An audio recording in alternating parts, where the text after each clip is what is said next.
Welcome in. Welcome in on a Monday. On a Monday. I'm all over the place this morning. So am I. It's 1 billion degrees in here. Good God. But we are good to go. What's up? What's up? What's up? Hope we all had a nice little weekend out there. Weekend was good. Cougs undefeated against the bye. Let's go. Just not against the Beavs. Dude, does that make that loss hurt even more? Oh, yeah. Does it? I think so, man. Yeah. I mean, it's not my team, so I couldn't tell you. I mean, I gaslight myself into thinking, it's rivalry, it's a get-up game, But it's a bad loss. This is a really bad loss. Give it up, dude. Everything's breaking over here. Well, we got the crew back together. Jeff Rust is back with us today. Danny's in the house. I've noticed, Daniel, you have been a quite jovial human being over the last few days. Yeah. I just want to give you a shout out Thank for you. that. Just, a part of that is probably trauma dumping on air. That was super helpful. Yeah. It genuinely was, but, it's people in my life that matter, man. I had a nice little weekend. Yeah? What'd you do? I watched a lot of sports. Did you? I watched a lot of sports. I didn't watch nearly as much. I watched the games that I wanted to watch, and then I didn't the others. I had a good Premier League weekend, so I enjoyed that. Had a terrible MLS weekend. Yeah, well, Not at least it was enjoy over that. quickly. Yeah, there is something to be said about when you're watching a game and your team is playing and you're just getting absolutely destroyed.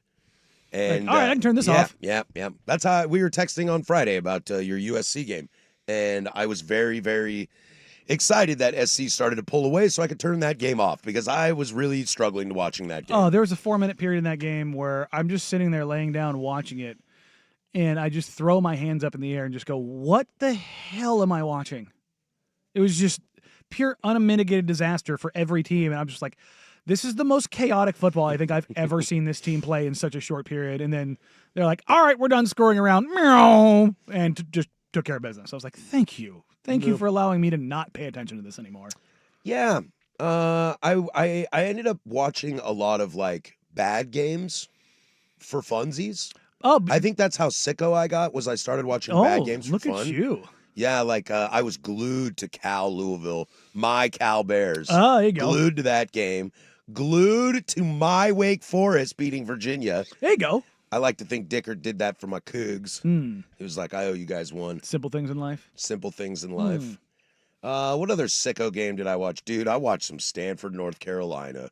Whoa, baby. Whoa, baby. It's kind of funny. You and I are kind of changing spots here. You're becoming more of a sicko, and I'm kind of taking a little step back. Well, It's I'm becoming more of a sicko with college football specifically. Sure. Because the NFL, bad games, I just won't watch. Oh, yeah. No. New Orleans, Carolina, no. Cleveland Jets, no. Not Good. going to watch it. I was pissed that the Sunday game for me was Bears Giants. And turned out to be a pretty good game. Turned out to enjoy it. But I will sicko watch college football. Now, I will not sicko watch Georgia Southern and App State on a Thursday. That I'm not going to do. Kent State, Ball State on a Wednesday, I'm not doing that. But I did watch some North Carolina Stanford. Boy, North Carolina is really bad. Yeah. I caught a little West V Colorado. Look, there's just something about the Mountaineers and their look that's always just fun to check in on. Dude, we've talked about it, man. It's Huggy Bear. But It's not even basketball, but Huggy Bear makes you root for West V. But there's just something about their look. The fighting Pat Whites, man. The fighting Pat Whites. There's just something about that look. I forgot about him. He was good. Oh, that's a ball legend right there. He was good, dude. That's hey, you tell your kid about, do you know about Pat White? Let me tell you about Pat White. Let me tell you about Pat White. I watched Pat White. Good Pat of White a was college great. player he was. Oh, yeah, he was great and then could not do a thing. Nope. It's like he forgot to play football. If he wasn't wearing the blue and yellow, he was like, derp, derp, derp. But that's like putting on the throw Superman football. costume. It's I love college football lore like those guys. Oh, dude, college football and baseball have the best lore. Yeah, they really do. There's this guy, let me tell you about Pat White at West Virginia, who single-handedly could win every single football game you've ever seen. Looked like the second coming of Cordell Stewart. Yeah, you're just like, Yeah, speaking of dudes in college football, Cordell Slash at Colorado. Yeah. Let me go ahead and tell you about Cordell Stewart. And you're like, I don't remember. And then you see the tape. You're like, oh, sweet Jesus. Look at that man play that game. And then you keep going. You go, did that guy win a natty? And it's like, no, Doug Flutie did. You're like, wait, tell me what? about this Doug Flutie guy. All 5'7" of it. Number 22. At Boston College. Like, what? He got bad intentions. He threw a bomb and they won the game. Like, wait, what? Yeah, no. I love when you start getting down those lists and you start remembering the Chris Wenke's of the world, and you're like, oh, all right. 28-year-old Chris Wenke. Yeah. There was didn't Texas Tech have a guy like that too? He played in the NFL for a little bit. Yeah, God, I know who you're talking about. I am totally drawing a blank now. Yeah, white dude. Yeah, it's always a white. It's always a white. It's always a white. It's always a white. It is. I think his last name started with an H. Graham Harrell? Graham Yeah, Harrell, no, thank you. yeah. No, it's not Graham No, Harrell. he was older, but he I'm wasn't not that thinking old. of Graham Harrell. No, It was God. Oklahoma State. Oh, not Whedon. No, Maybe Whedon. No, it is Whedon. Brandon Yeah, Whedon. Whedon. Yeah, Brandon he was Whedon. 26. Yeah, he was an old. Yes, Brandon 'Cause- Whedon. yeah, Starts 'cause- with an H. Yeah. Yeah. Wyoming. It's in the word. It's literally called Wyoming. Yep. Got it, guys. Look, I'm on fire. What do you want from me here? All right. It's a Monday. I think I slept for like 12 hours last night. We're in good shape. Oh, did you? Yeah, dude. Wow. I think I went to bed at 8 o'clock. Why? Well, Sunday Night Football sucked, Yes. which I was not happy about. And next time I see lowercase, he's getting it from me because that Steeler team is god-awful. And I was just tired. Yeah. Woke up at like 1, had a little snack, Did you see him? drank some water, and went back to bed. Is it weird to you some of the scores that we saw this weekend? In NFL or college? NFL. Lions and Seahawks both won 44-22. That's a weird one. Luke Anderson told me that is the first time it's ever happened in the NFL. 44 and 22 is like, those are weird numbers. Two teams, two games finishing with the exact same score. Oh, that hasn't happened? That's what he told me. That feels weird. That feels wrong, but that's what he told me. But also, two games and I don't finishing with that score to get to those numbers is weird. I don't mess with a host of a happy hour. There you go. Because, like, you know me. I love a good happy hour. But then you also had a 42-26 game. Right. And it's like, those are weird.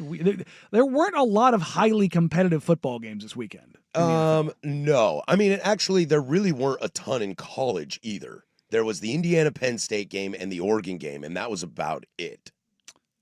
Yeah. Texas Tech blew out. Notre Dame blew out. I mean, Wake Forest, Virginia was an ugly game, but it's still a one-score game, but it's not that close. I was really hoping Purdue. I mean, I guess Vandy Auburn went to overtime. Boy, Auburn fans are so mad. They're so mad they lost that. They're more mad. They're still mad at Hugh Freeze. Yes. They're like, we scored 38 points on Vanderbilt, and we've never done that all year. Weird. What the hell's wrong? I really hoped Purdue would do the thing. They didn't do the thing. No, they did not do the thing. Monsters. Why couldn't you do it? I was hoping for an LSU bounce back against old Bama. I hope you all had a shitty day. And then, of course, when we'll talk about this tomorrow, holy crap, Huskies. Wow. That's a husky pooping inside the kennel. You pooped where you sleep. Couldn't have happened to a nicer bunch of peeps. I can tell you that. I'm sure you hated to see it. Hated to see it. I watched the rest of that game. I was not, my wife walked in the room because I was laughing hysterically. And she goes, "What is going on? Aren't you just watching football?" And I said, "Babe, it's even better. I'm watching Wisconsin football." And she goes, "That's not funny." No. And I go, "It is what they're doing to UW right now." And she goes, It doesn't make any sense, but here we are. She looked at me and was like, "You are such a loser." And I was like, "Well, babe, Cougs don't play today, so we're going to hate watch this game." Have some fun with it. Yeah, dude. I'm always going to have some fun it. with that. I'm always going to have some fun with that. Yeah, nice little weekend. Although the leaves have fallen, so guess what I'm doing today after work? What's that? Raking. Oh, see, you know what's great about living on a property with no trees? No leaves. I happen to quite like my trees, if I'm honest with you. Don't get me wrong. Again, trees can be good. But no, old Joe and I went out, golfed on Saturday at Glendevere. Mm-hmm. Perfect day for golf. Glendevere's dope, man. Von Eber Brewing's out there. Should have had a brewski. We had a little smash burger. Oh, nice. Smash burger at the turn. Called it in. It was like, you know what? I'm kind of hungry. I haven't eaten it because it was a last second, like, hey, because we had planned on going golfing, and then it turned into a last ditch, like, are we going? And then I was like, I had 10 minutes to get ready to get out the door. So flew out there, got there, and played half decent. And at the turn, he was like, "You want to grab something to eat?" I'm like, "Yeah, sure, why not?" I forgot that Von Ebert was there.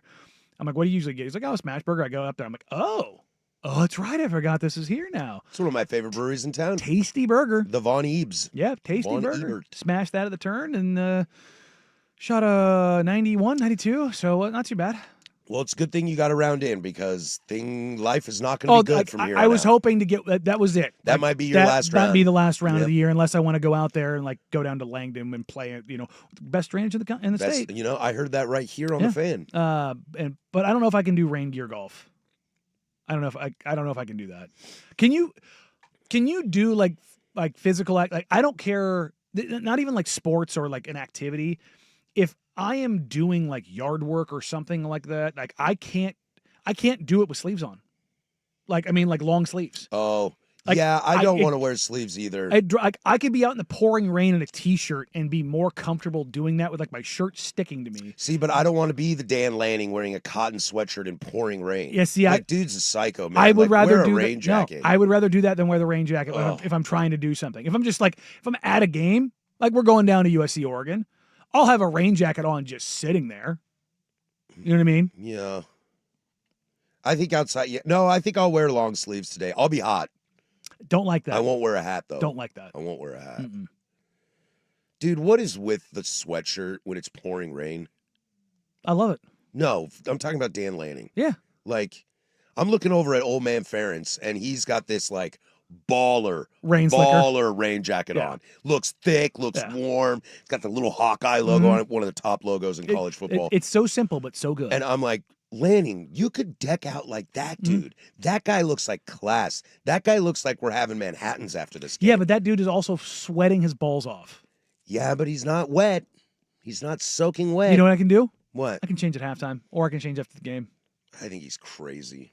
I remember Jim Harbaugh. He carries all of his exact replicas of what he wears. He has a change of the exact same thing. The khakis and the tucked-in sweatshirt. Yep. That's what he that's what he travels with, and what do you say? An extra pair of underwear. Dude, for a guy with so much like swag and talk trash, dude, he's so lame. He's dressed like a 55-year-old since he was 20. So lame. Yeah. It's the simple things in life, man. Hokely dokely. Well, we got a show for you today. It should be locked, cocked, ready to rock, as Jim Harbaugh would say. A lot of college football to get to. We'll dance a little bit in the NFL. There's a gambling update in MLB. Web Gems will be a fun story for us today. And then also some Blazers to finish up this hour. But let's start in maybe the best game of college football this weekend as the Ducks went into Iowa and came out with a W. Whether it was ugly or not, sometimes a W is a W. And we'll start there on The Firm on 105.1 The Fan.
10:18 here, Portland Sports Leader. Don't you forget it. We are live from the shadows of the historic Fremont Bridge.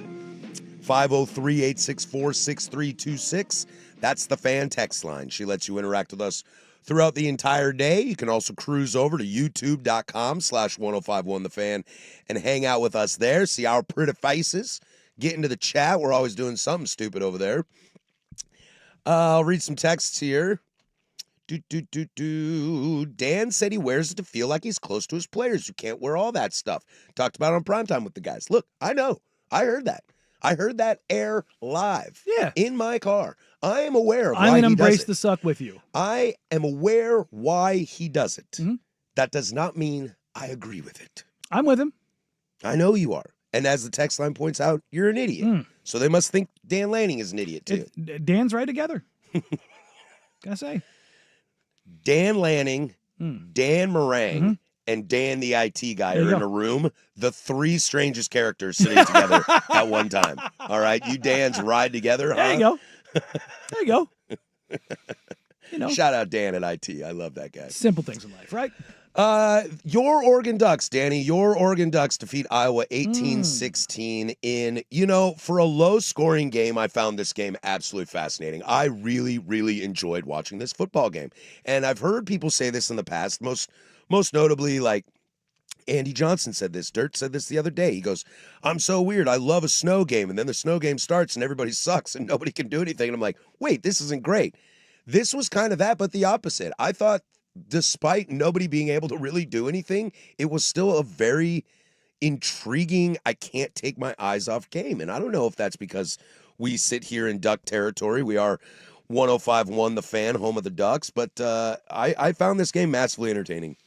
Yeah, no, it was a good game. And it wasn't the Wisconsin game where you're just like, can we just get this thing over with? This is disgusting. Yeah. It's gross football. We were talking to Dusty pre-show and like asking him how bad was the weather actually, because there's what it looks like on TV versus what it actually was. And he was like, way better than it was against Wisconsin. Yeah, he told us that the Wisconsin game was worse. And it was something about TV, man. Like, I've talked about this many times with you. Camera, lighting, especially angles. Notre Dame. Like, why does Notre Dame night games look so great on TV? Those NBC permanent camera stations, man. And it definitely looked, and the way Nessler was talking about it, the way it looked on TV, it looked worse than Wisconsin. But it looked sexier. Yeah, I think a big part of that is Iowa and the All Blacks. I think so, too. Like it's the All Blacks. I'm telling you, this is why I want USC to wear All Blacks. It looks good. Cougs have a dark gray that I really like. Oh, yeah, no. The dark grays are cool. I get down with that. That's because they've got that in their color palette. That definitely works for them. But look, no quarterback had a great game. I thought both quarterbacks had great moments. I find it interesting. Yeah, they each made a throw. I find it very fascinating that you can't throw the ball all game until you get into a 2-minute drill, and then both these guys look like Joe Montana out there. I thought that was very hilarious. Both of them threaded the needle on passes they had to make. Yeah, right at the end of the game, but it was like everybody was too scared to try to do it early. And when they did, they couldn't. Yeah, and Oregon ran the ball, and I knew they would be able to. I felt very confident about that. I know that the metrics say that Iowa doesn't give up the run very much. They were averaging like 86 yards a game or something like that. I think you were flipping those stats at me last week. I saw Noah Whittington when he had that big quote unquote run of 27 yards. I was like, he's going to go over 100 and they're going to win this game because of it. Yeah, and throw on another 50 from Davison and life is great, man. What's really interesting though is Oregon ran the ball between the 20s. Yeah, they did.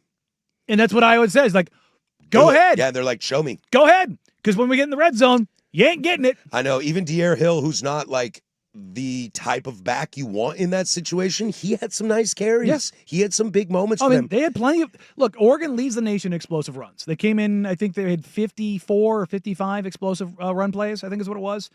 And you saw that. But they didn't break anything loose. No, really, the big one was Dante's. Dante's big run. But as far as like break loose, go to the house, that wasn't what was on the table. Like, if I told you the Ducks ran the ball 36 times for 260 yards, you'd like, oh, they steamrolled 3-4 rushing touchdowns. Uno. Yeah, and it's 28-7. Yeah, is the final score. Yeah, and instead, that's it. That's the offensive score. like that's what you got because you didn't get anything out of Dante other than that big throw in the fourth quarter. That throw, dude. Let's talk about that for a hot second. That was That's an NFL throw. That's I know you are a little iffy on him as an NFL quarterback, but that was an NFL throw. That's the tantalizing thing. Like that's where if you are a Dante guy, that's what you see. And I'm a Dante guy, so I live on that throw. I'm like, see, that's where it is for me. The other one he had earlier this year was to Malik Benson on the sideline with the Penn State game, where you're like, whoo, that's a throw. Like, but he's only had probably 4 of those throws this season. Yeah, 5. He is such a polarizing quarterback because against garbage teams, dude, he lights them up like he should. Against the better teams? Against the better teams, yeah, but it's weird too because what I see is I see a guy who's slowing down intentionally, who's stopping and realizing like, I'm not going to try to go ball out. I'm just going to let this game come to me. And I don't have an issue with him being quote unquote less productive against big teams because I think he's just trying to be careful. Well, there's the problem with that because then you become Drew Aller. I know. Or JJ McCarthy. I know. And you become too careful and then you lose football games because of it. I was yelling at my TV when Dante went out of bounds on that run. I was like, bro, I don't know if it's wet out there. I am not a D1 athlete. I never was. Won't claim to be.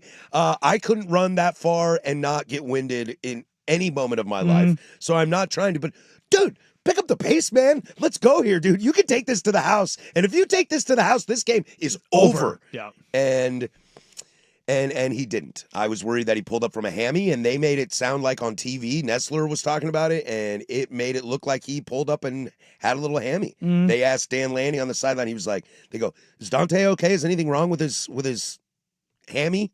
And Lanning just like looked at the camera with his ass-eating grin and was like, he good. Yeah. If you told me there was a safety in this game, would not have taken Oregon to be the one to get it. Not in a doubt. Not in a second. And that ended up being the defining play of the game.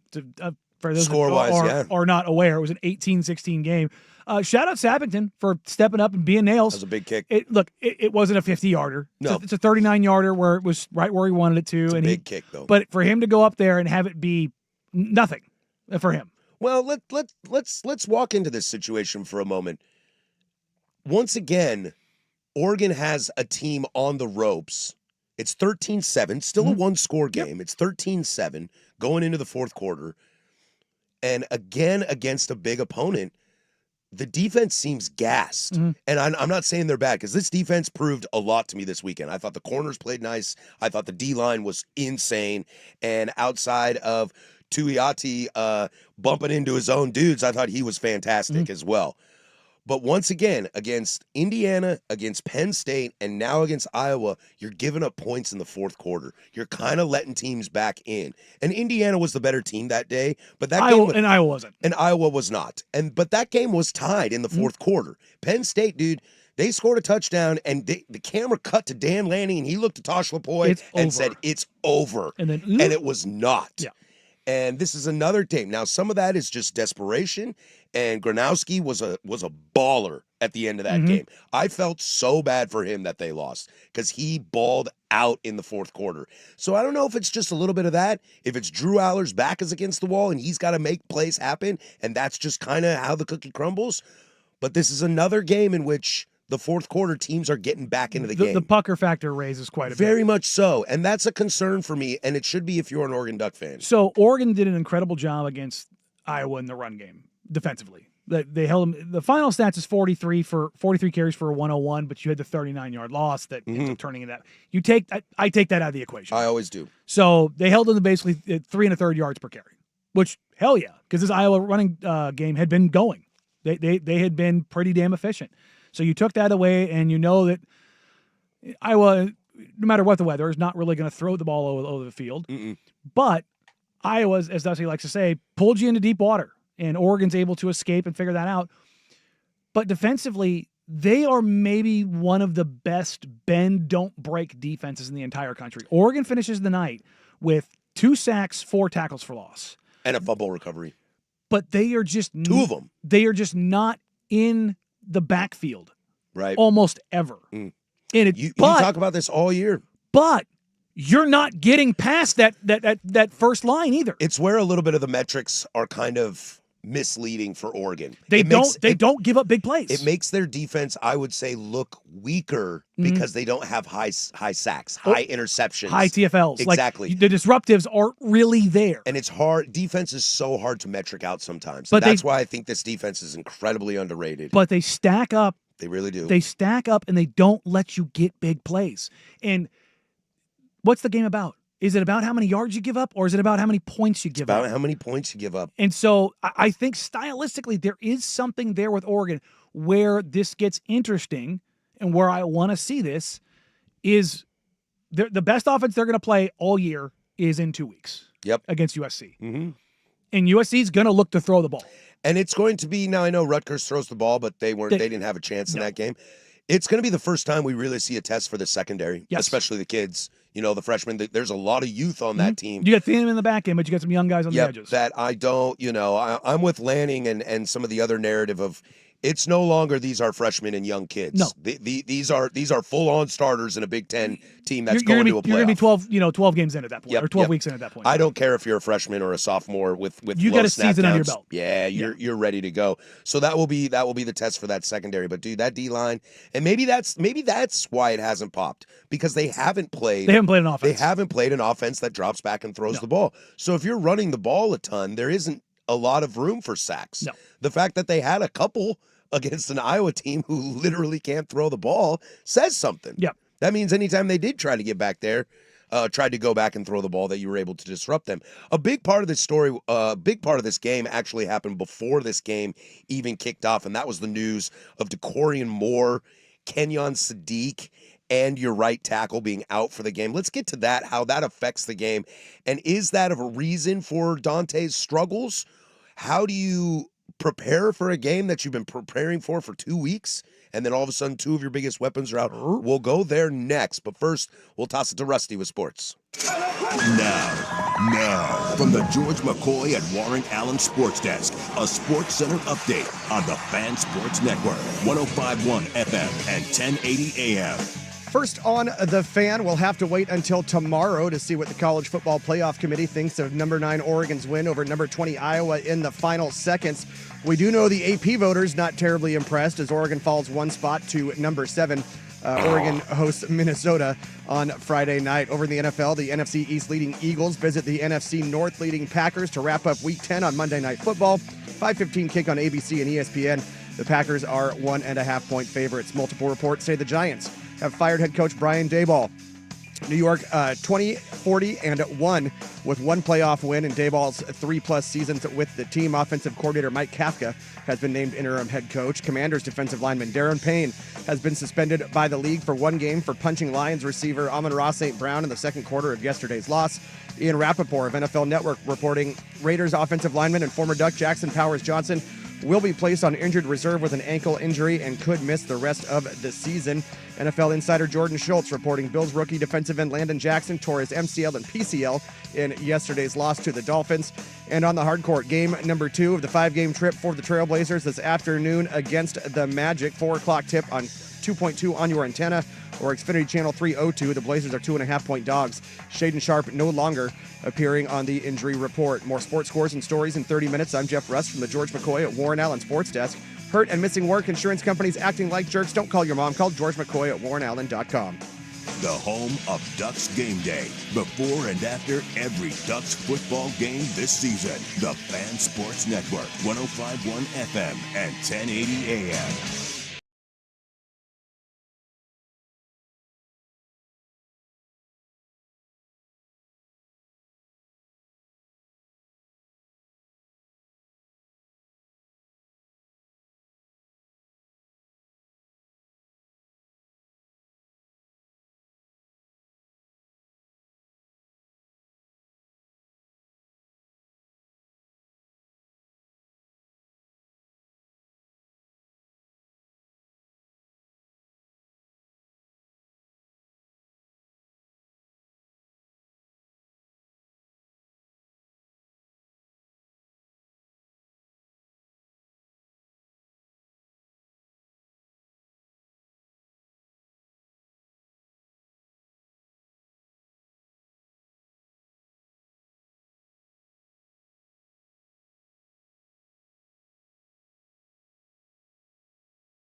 Coming up in 15 minutes, we'll get into some Blazers as they're on their East Coast road trip. They drop a game to Miami, and everybody's freaking out. The sky's falling. Blazers suck. What do we do? Get to that in about 15 minutes. A lot to get to in the 11 o'clock hour. 503-864-6326 is the text line. I love your thoughts as Oregon defeats Iowa 18-16 in the pouring rain in Iowa City. The game was perfectly set up for Iowa to win, and Oregon, missing many key pieces, beat them at their own game. Also stating, if the O-lineman doesn't step on Dante Moore, that was a TD. And how about the refs not helping at all? Yeah, I heard a lot of people talking about the refs, and I mean, when you look at the numbers, it is kind of staggering. I did think that PI call late in the game against Oregon was a real soft call. I was very surprised of that. I watched it and I kind of looked at the replay and looked at the television and just kind of went, that's a little soft. Yeah. I'm not a fan of either team. You know, if anything, I'm more of an Iowa fan than an Oregon fan. But I looked at that and I was like, that was a soft. But I try not to get too much into the weeds when it comes to referees. But look, walking into this game, once you find, you know, what goes through your brain when you get the update on your phone that there's no Kenyon Sadiq and no DeCorian Moore and possibly your right tackle? Yeah, I mean, that's a lot of like, oh, that's a lot. That's a lot. But also, that's your number 2 targets. Kenyon Sadiq is an NFL tight end, and DeCorian Moore is one of the sexiest freshmen in college football right now. Also, name somebody, Duck fan, name somebody on Iowa not named Weejan going into that game. I dare you. Fair. I dare you. Fair. The whole thing about Oregon, I heard from Oregon fans, look how deep we are everywhere. And that's look how many weapons we have everywhere. A lot of it's untested, but look, shiny, shiny, shiny. Even then, you still had more talent than Iowa. That is true. That is true. And Gary Bryant makes one catch, a hell of a catch, and he gone. Yeah. And I'm just looking at that going, oh my God, they're going to lose this game. Because, like, yeah, being deep and claiming you're deep and yelling to the stars that you're deep is one thing, but actually showing it is another. And that's where I do give them a lot of credit. They did show it. I don't know if Kenyon Sadiq and DeCorian Moore are playing in this game. Do you think the game changes that much more? I don't think it changes that much more. I don't either. I think the game still kind of plays because out the way it does. Dante's not exactly prolific in this game. No quarterback was. No, yeah. That's what kind of my point of like, so, you know, do you find Sadiq and maybe he breaks something? Sure, you can make that argument. Same thing with DeCorian. But also, Oregon hasn't really, against good opponents, hasn't really done that. Mm-hmm. I agree. And, like, to this texter's point. Real quick, what has the offense done against Indiana and Iowa? Struggled. Is it 2 touchdowns? Yes. The answer is yes. They only had one? The offense only had one. Oh, right, because of pick 6. And then field goals. So against Indiana and Iowa, your offense has managed 2 touchdowns. Yeah. I mean, Indiana and Iowa have some of the best defenses in the nation. Yes. I'll give them that.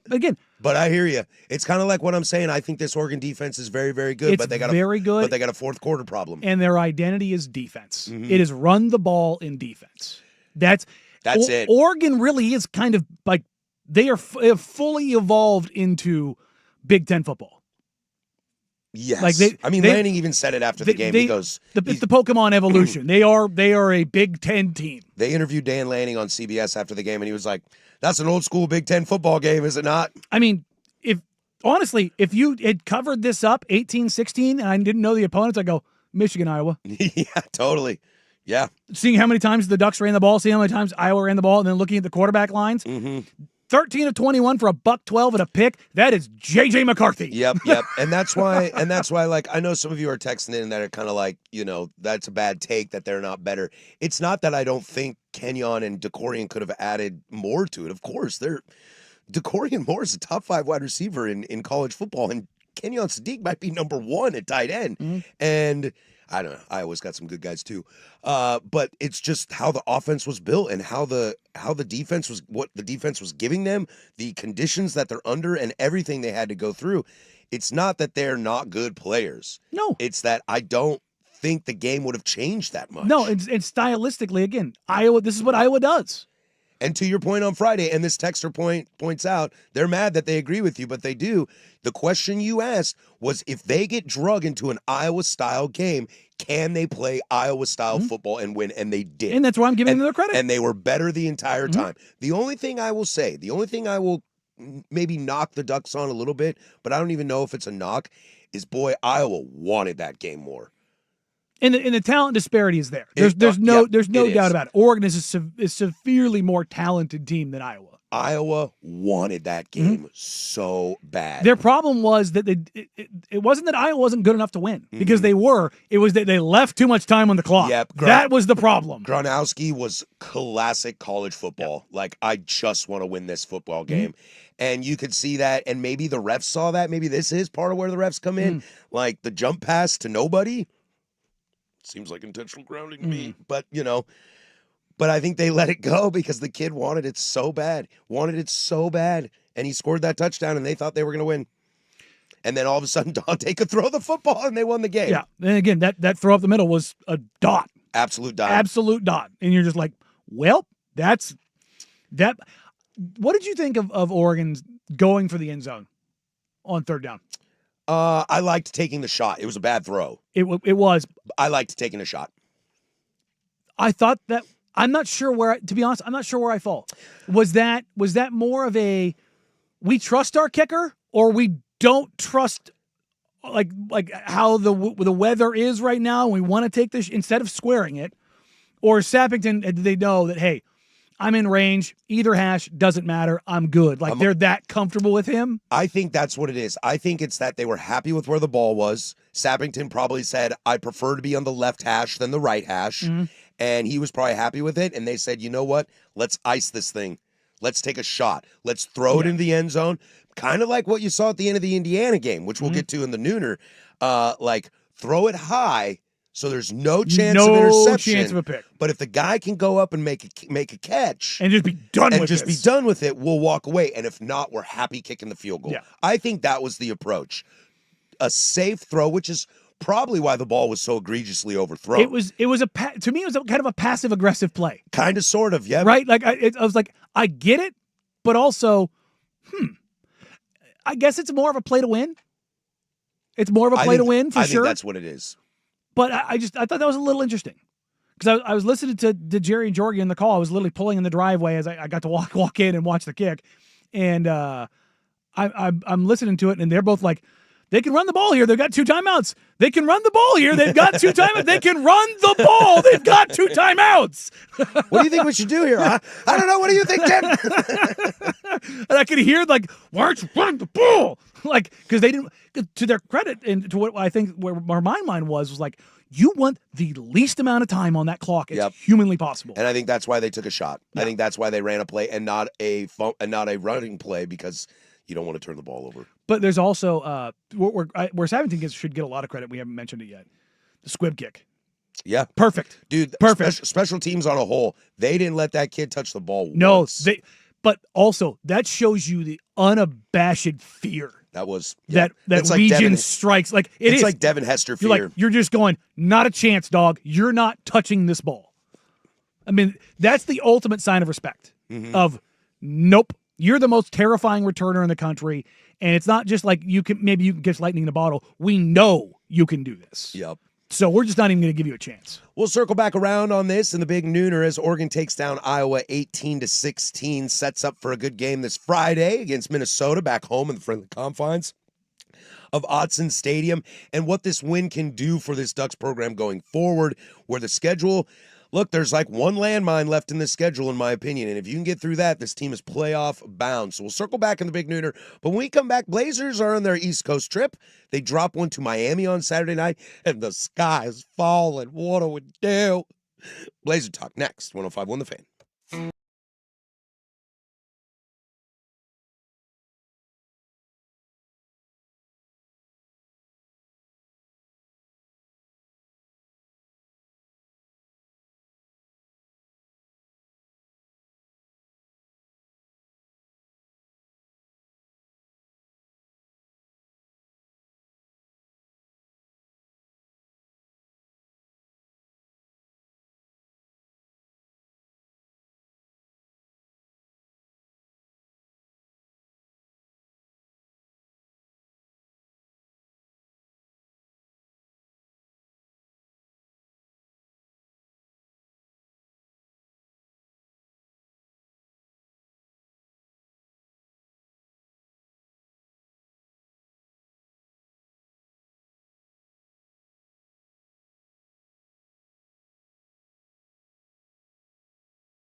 Coming up in hour number deuce, we'll head down to Corvallis and address that situation. Slide over into the NFL. I want to talk a little NFC and how do we separate the good teams from the great teams. We'll do a little gambling update as well because I feel like every single day on this show there needs to be some addressing of gambling as it is the new, it's almost like the new LeBron James getting traded story or Shedeur Sanders being drafted. It's almost like the new going on the board behind me.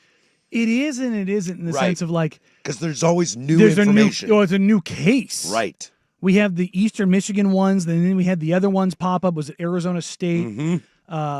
Who were like the Eastern Michigan is one thing, but when you get to Power 4, you're like, you got another all of a sudden you're like, was it seven more players that were wrapped up in it? So we got guys being arrested in Major League Baseball. That one is 65 years passing with that tweet. I was like, whoa. Also, they have not arrested Emmanuel Clase yet because that boy ain't in the country. Yeah, he knew where to go. So we'll get to that in hour number deuce. But let's get to the Blazers here, all right? Blazers are on their East Coast road swing. Well, kind of east and then makes their way west. 4 o'clock game tonight. I know you love that. Yeah.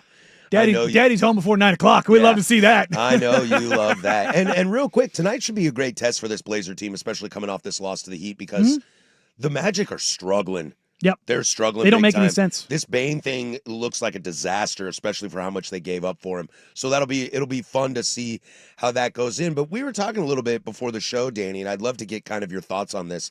I live in Vancouver. I was at Brothers Cascadia on Saturday night, which is a great little brewery by my place. Love those guys. Shout out. Here's some free pub for you. And we were watching the Blazer game, and I think Wake Forest, Virginia was on the other TV. And so I was kind of more interested in the Wake Forest, Virginia game because, look, it's November basketball. There's not a lot I'm going to take away. But the crowd around me was very frustrated about this Blazer loss. And I was kind of like, well, they shot like crap. What do you expect? I pulled up the box score and was like, well, yeah, this is why. They can't make a three-point shot. They're 14 Tumani of 51 Kamara was from three. 3 of 13 from downtown, first of all. Tumani, I love you. You should not be shooting 13 threes. I'm actually not against it because let's start with the 3-point shooting. They're just going to be a volatile and bad 3-point shooting team because they just don't. They have 25 points a game on the bench in Damian Lillard, and not having that guy that gravity is just going to make it so teams pack the defense in against them. Shaden Sharp, 1 of 8. Drew Holiday, 3 of 10. Donovan Clingan, 1 of 3. Denny Advia, 3 of 9. Tumani Kamara, 3 of 13. Even JG didn't shoot a lot. Jeremy Grant, 1 of 3 from downtown. If Duop Reith is your highest percentage on the team, it's not going to win basketball games. And I was very surprised. I almost wanted to say something to everybody, and I was like, you know what? Just let them live in this. Yeah. I don't take a whole lot from this loss. You can't shoot. And that's the thing. Like, I know one thing I love about Blazer fans, and correct me if I'm wrong on this, Danny. One thing that I love about Blazer fans is a lot of the casual fans that are like diehard Blazers but don't watch a lot of sports. You know that kind of person. Basically, the average American. Sure. They unconditionally love this team. Yes. And they will unconditionally believe in this team. And that is something I love so much about this fan base.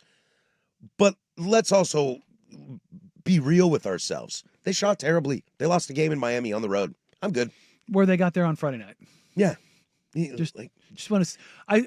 I may have sprinkled a little something there. Like you're getting there on a Friday. I'm here for a good time, not a long time. Look, and they scored 130 points and shot like garbage. So yeah, I'll take it. So you're the two highest paced teams in the entire NBA. Miami 1, Portland 2, and it played that way. And that is why, if you're looking at the score and you didn't watch the game, you'd be like, "Well, I thought the Blazers have a great defense." It's like, no, man, these teams go. They go and shots go off. The Blazers had 117 possessions. Miami had 114. Jesus Cristo. That is bonkers. That is BANANAS. That is an obscene amount of possessions. That's 35 more possessions, 36 more possessions than you get on the average game of fast teams. Of like because I think coming in this game, Portland was at a 105 or 106 pace. And Miami was like a 107, 108. Like, and they are setting the bar in the NBA right now. Those are the two fastest teams in the league, and it went up after that game. Well, and just look at the minutes that Miami has in their rotation too. Guys off the bench, you know, Jaime plays 29 minutes. You know, you've got 18, 29, 31, and 22 off the bench. That's nice rotation.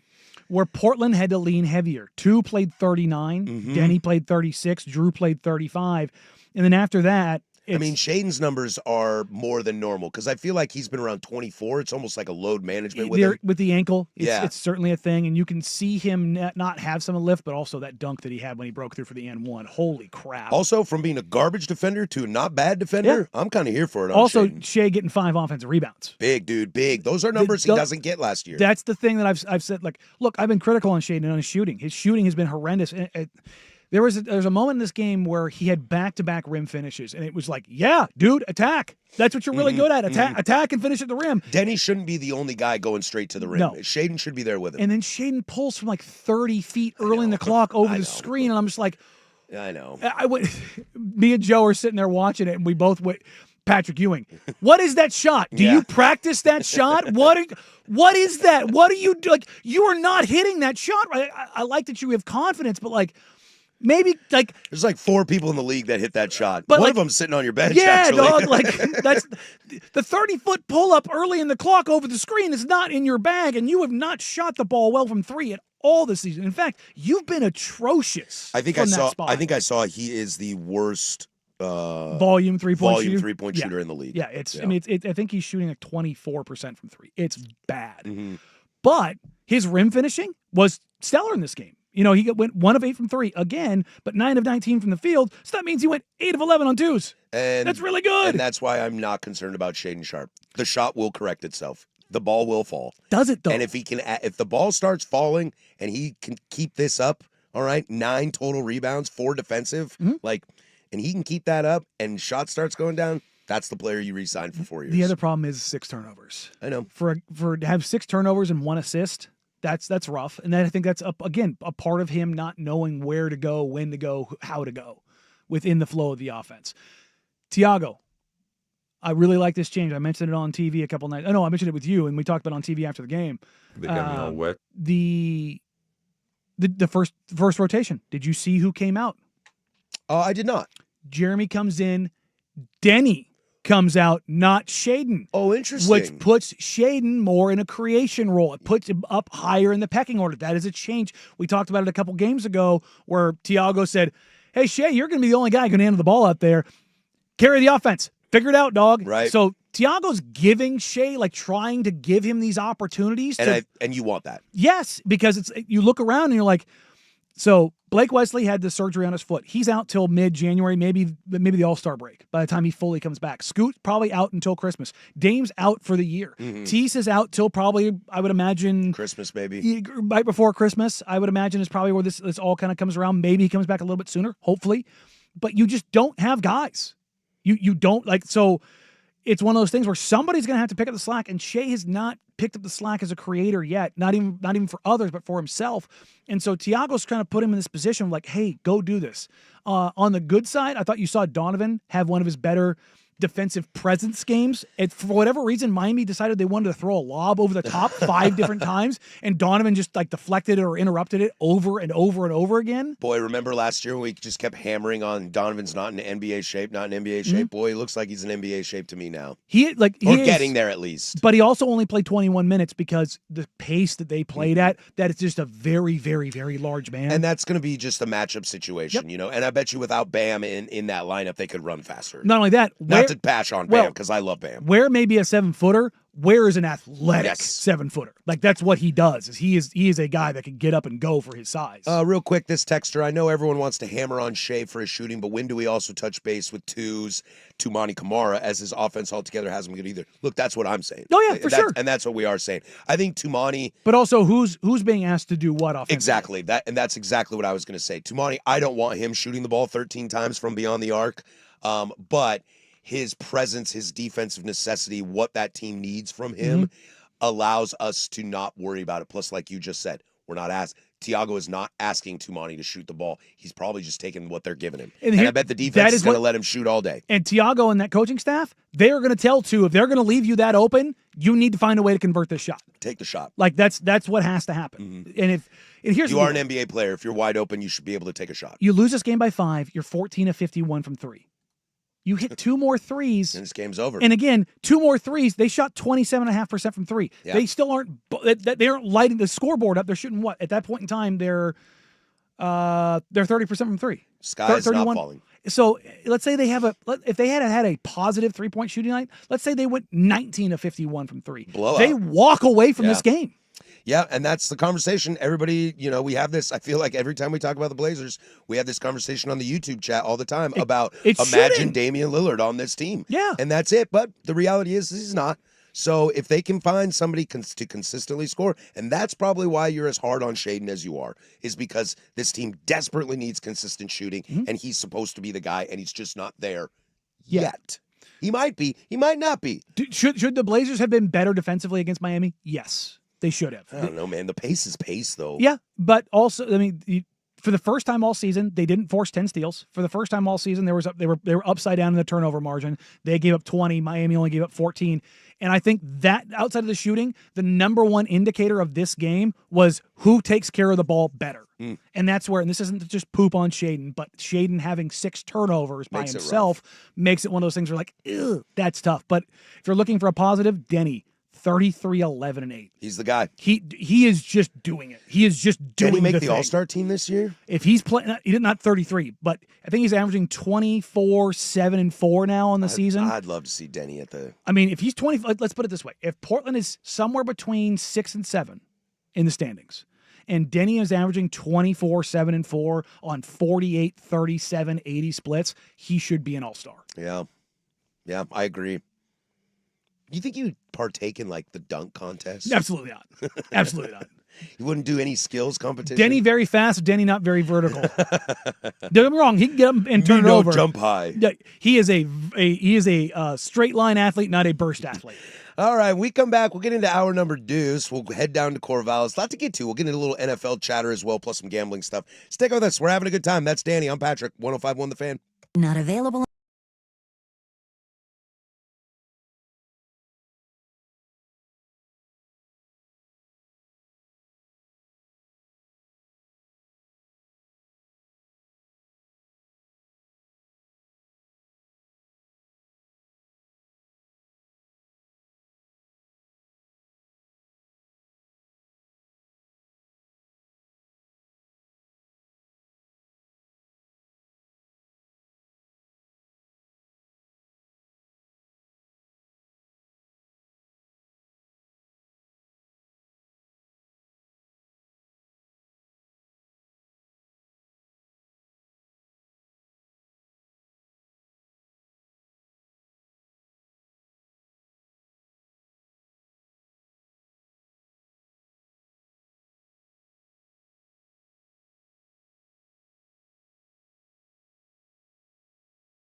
Now, from the George McCoy at Warren Allen Sports Desk, a Sports Center update on the Fan Sports Network, 105.1 FM and 1080 AM. Jeff Rust with your Sports Center update. First on The Fan, we'll have to wait until tomorrow to see what the College Football Playoff Committee makes of number 9 Oregon's win over number 20 Iowa in the final seconds. We do know the AP voters not terribly impressed. Oregon falls a spot to number 7. The Ducks host Minnesota on Friday night. The NFC East leading Eagles visit the NFC North leading Packers to wrap up Week 10 on Monday Night Football. 5:15 kick on ABC and ESPN. The Packers are 1.5-point favorites. Multiple reports say the Giants have fired head coach Brian Daboll. Offensive coordinator Mike Kafka has been named interim head coach. The Commanders defensive lineman Daron Payne has been suspended by the league for 1 game for punching Lions receiver Amon-Ra St. Brown in the second quarter of yesterday's loss. Ian Rappaport of NFL Network reporting Raiders offensive lineman and former Duck Jackson Powers Johnson will be placed on injured reserve with an ankle injury and could miss the rest of the season. NFL insider Jordan Schultz reporting Bills rookie defensive end Landon Jackson tore his MCL and PCL in yesterday's loss to the Dolphins. And in the association, game number 2 of the 5-game road trip for the Trailblazers this afternoon against the Magic. 4 o'clock tip on 2.2 on your antenna or Xfinity Channel 302. The Blazers are 2.5-point dogs. Shaden Sharp no longer listed on the injury report. More sports scores and stories in 30 minutes. I'm Jeff Rust from the George McCoy at Warren Allen Sports Desk. Hurt and missing work, insurance companies acting like jerks. Don't call your mom. Call George McCoy at warrenallen.com. The home of the Fan Happy Hour with Luke Anderson. Weekdays 2 to 3. The Fan Sports Network, 105.1 FM and 1080 AM.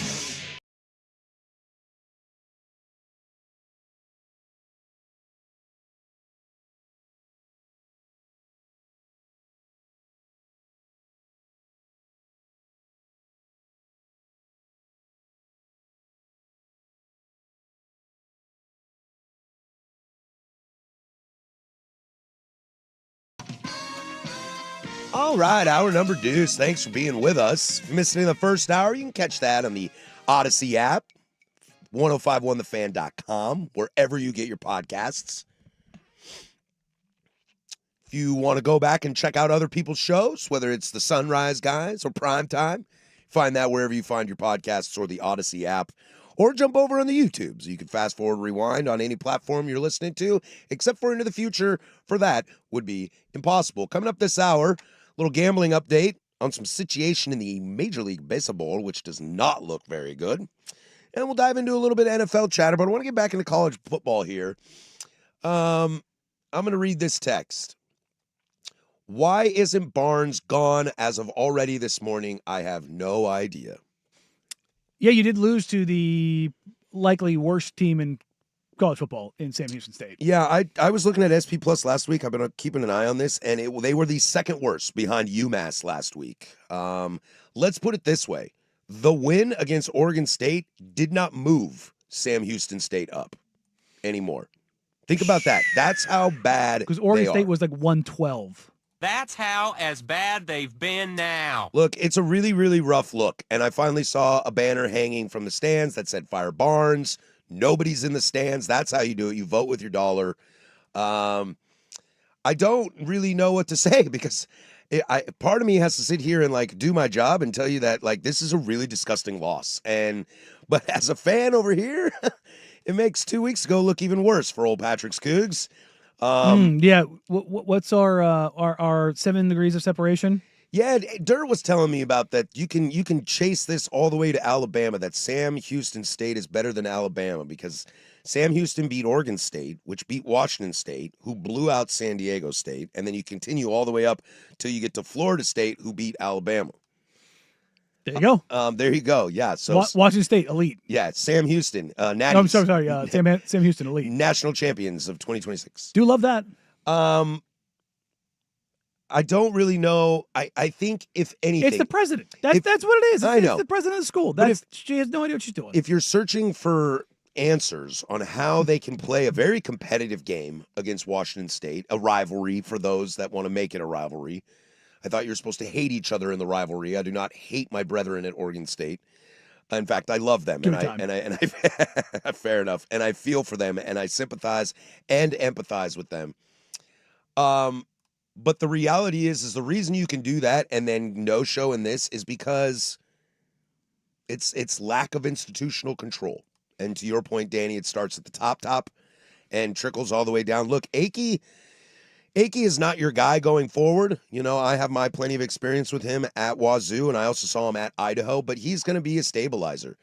But if a guy like Rob Akey can't stabilize what's going on, look, I don't expect Akey to be some, brilliant X's and O's coach for the Beavs, but if he can't stabilize whatever the hell's going on down there, man, the foundation isn't cracked, dude. The foundation is broken and flooded, and you need to, you ever seen a house moved?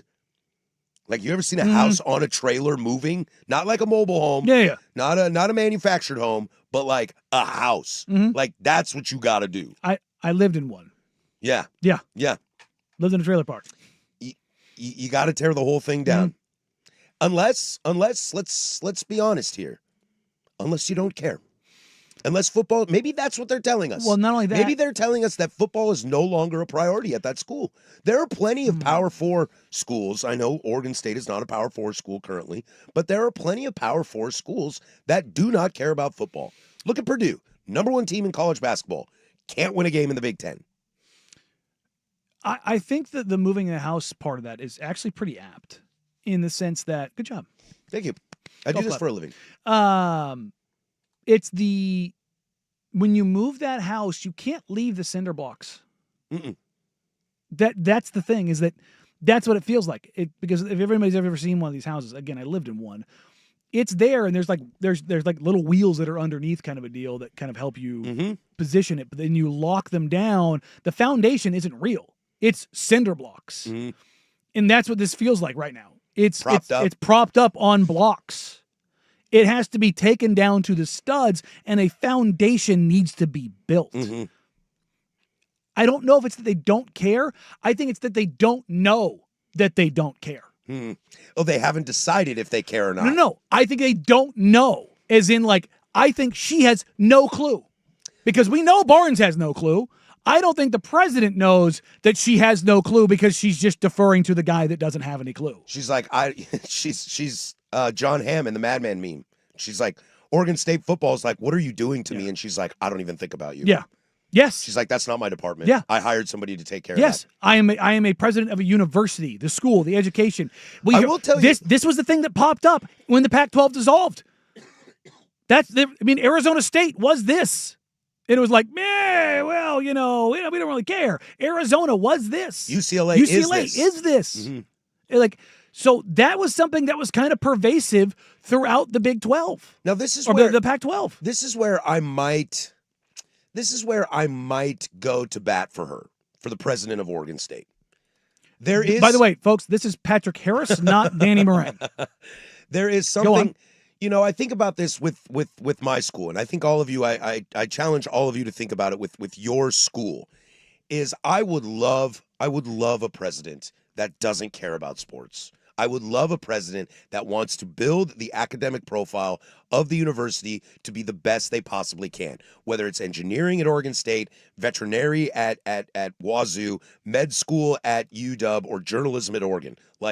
I would want my president to be focused on creating the best educational programs I can with the resources I have. That being said, it's because you have a competent athletic director that you can turn that over to. And quite frankly, Oregon State does not have that.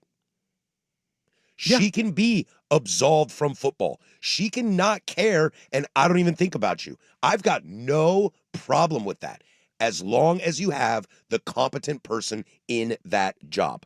Okay? And everything's going on at Wazoo. We leaned on Pat Chun. It was like, dude, Chun's going to make the choices. Okay? Don't worry about everything else. And then, we got a deficit. We are a school in debt. Where is he now? We've got an enrollment problem. We've got a lot of stuff to figure out at Wazoo. Let Pat Chun handle it. Well, he took the UW job, and I'll hate him forever for that. But because we were able to look at him and say, you take care of this. And for the most part, he took care of it. Jake Dickert was a great hire. Mike Leach was a great hire. We were doing good things. Kyle Smith on the basketball program. Mm-hmm.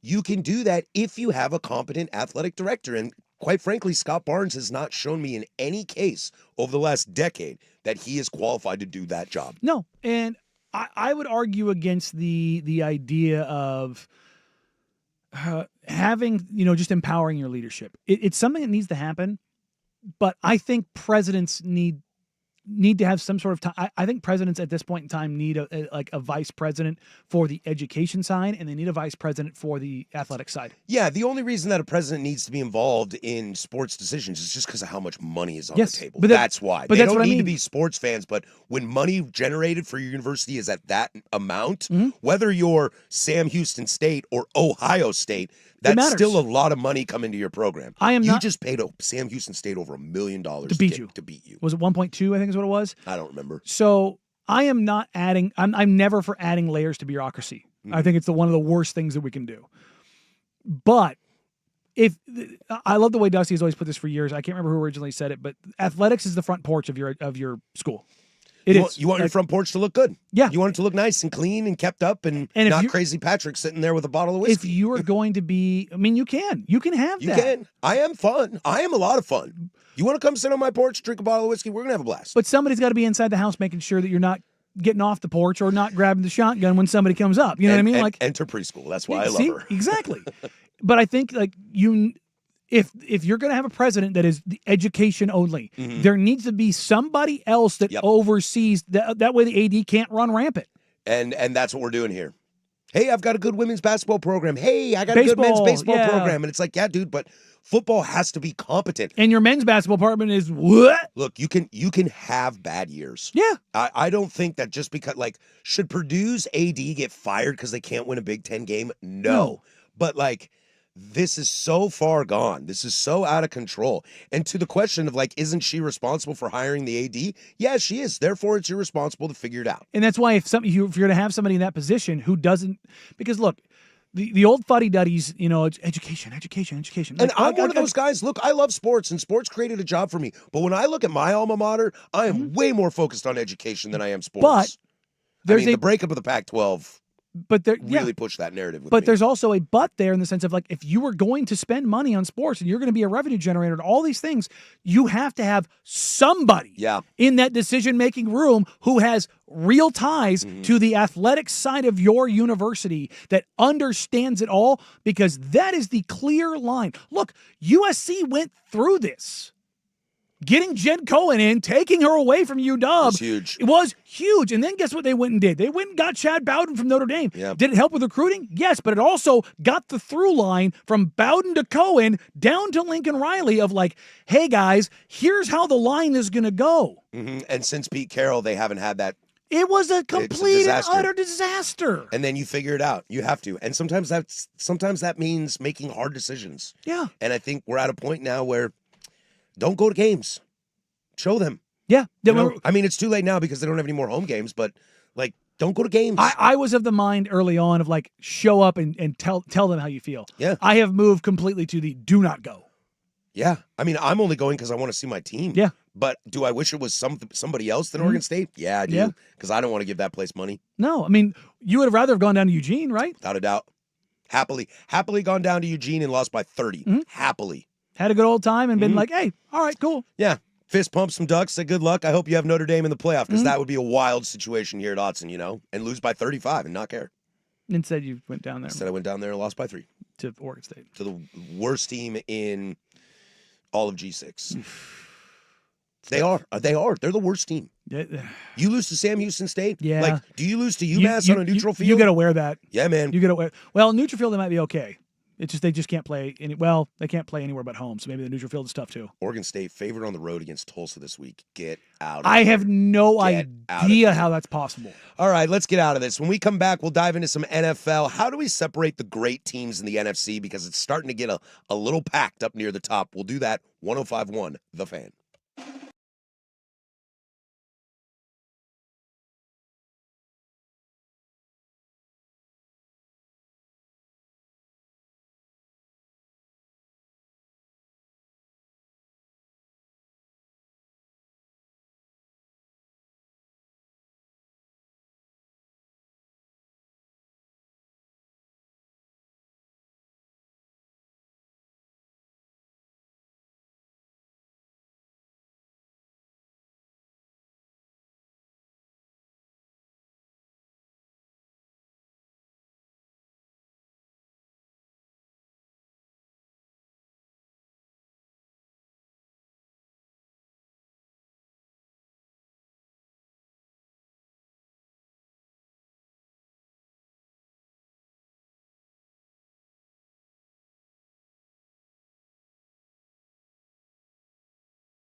All right, coming up later this hour, we'll get into web gems. I got a good one for you from the sport of cricket.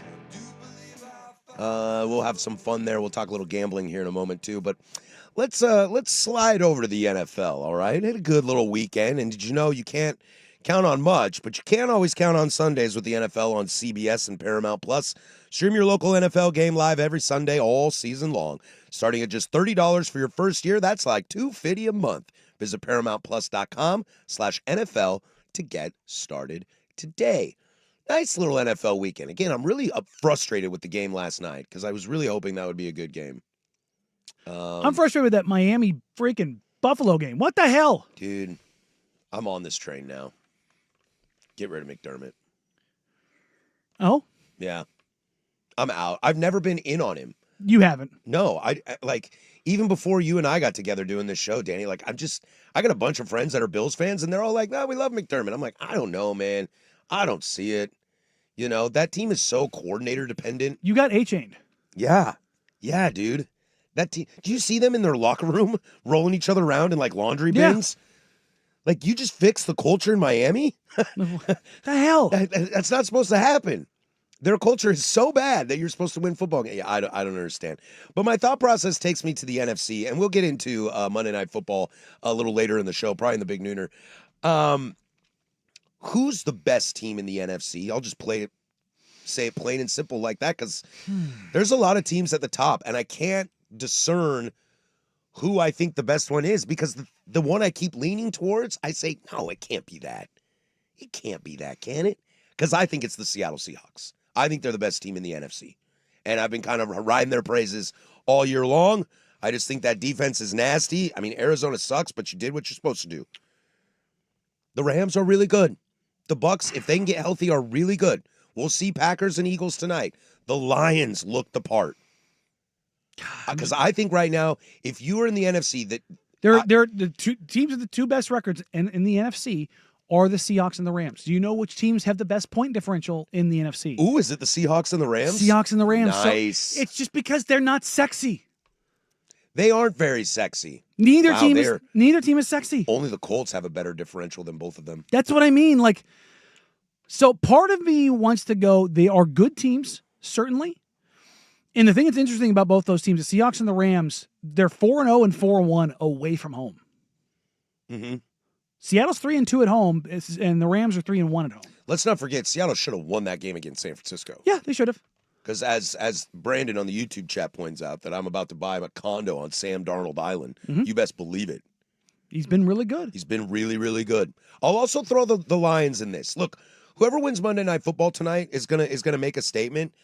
But I don't think either of those teams are ready in the sense right now like Detroit, LA, and Seattle are.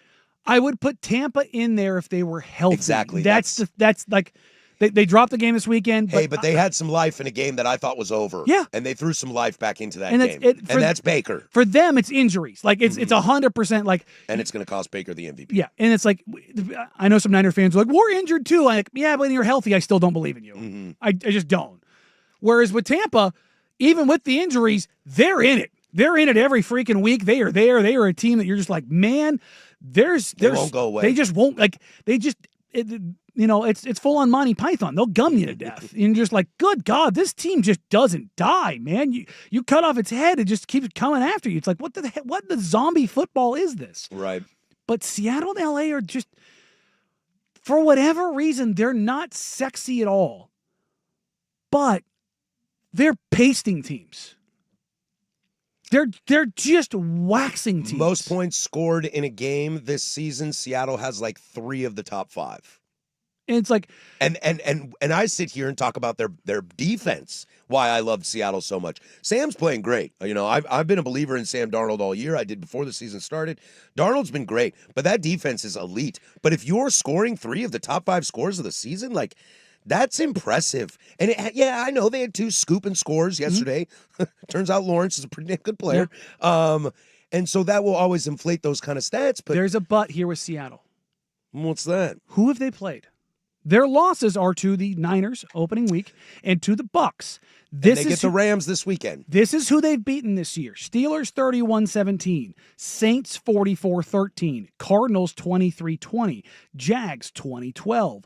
Texans 27-19. Commanders 38-14. Cardinals 44-22. What's the best win in there? I agree. There isn't. It's maybe the Commanders because you killed Jaden Daniels, maybe the Texans. But what they are doing is they are handling business against bad teams, and that has to count for something. You know what this looks like? It looks like the Commanders from last year. Kind of does. And the Commanders had a little bit of a reset. They've had some injuries. Obviously, even before Jaden got hurt, Jaden got dinged up. A lot of their team has been banged up this year. Some guys haven't been as productive. Their schedule's a little tougher.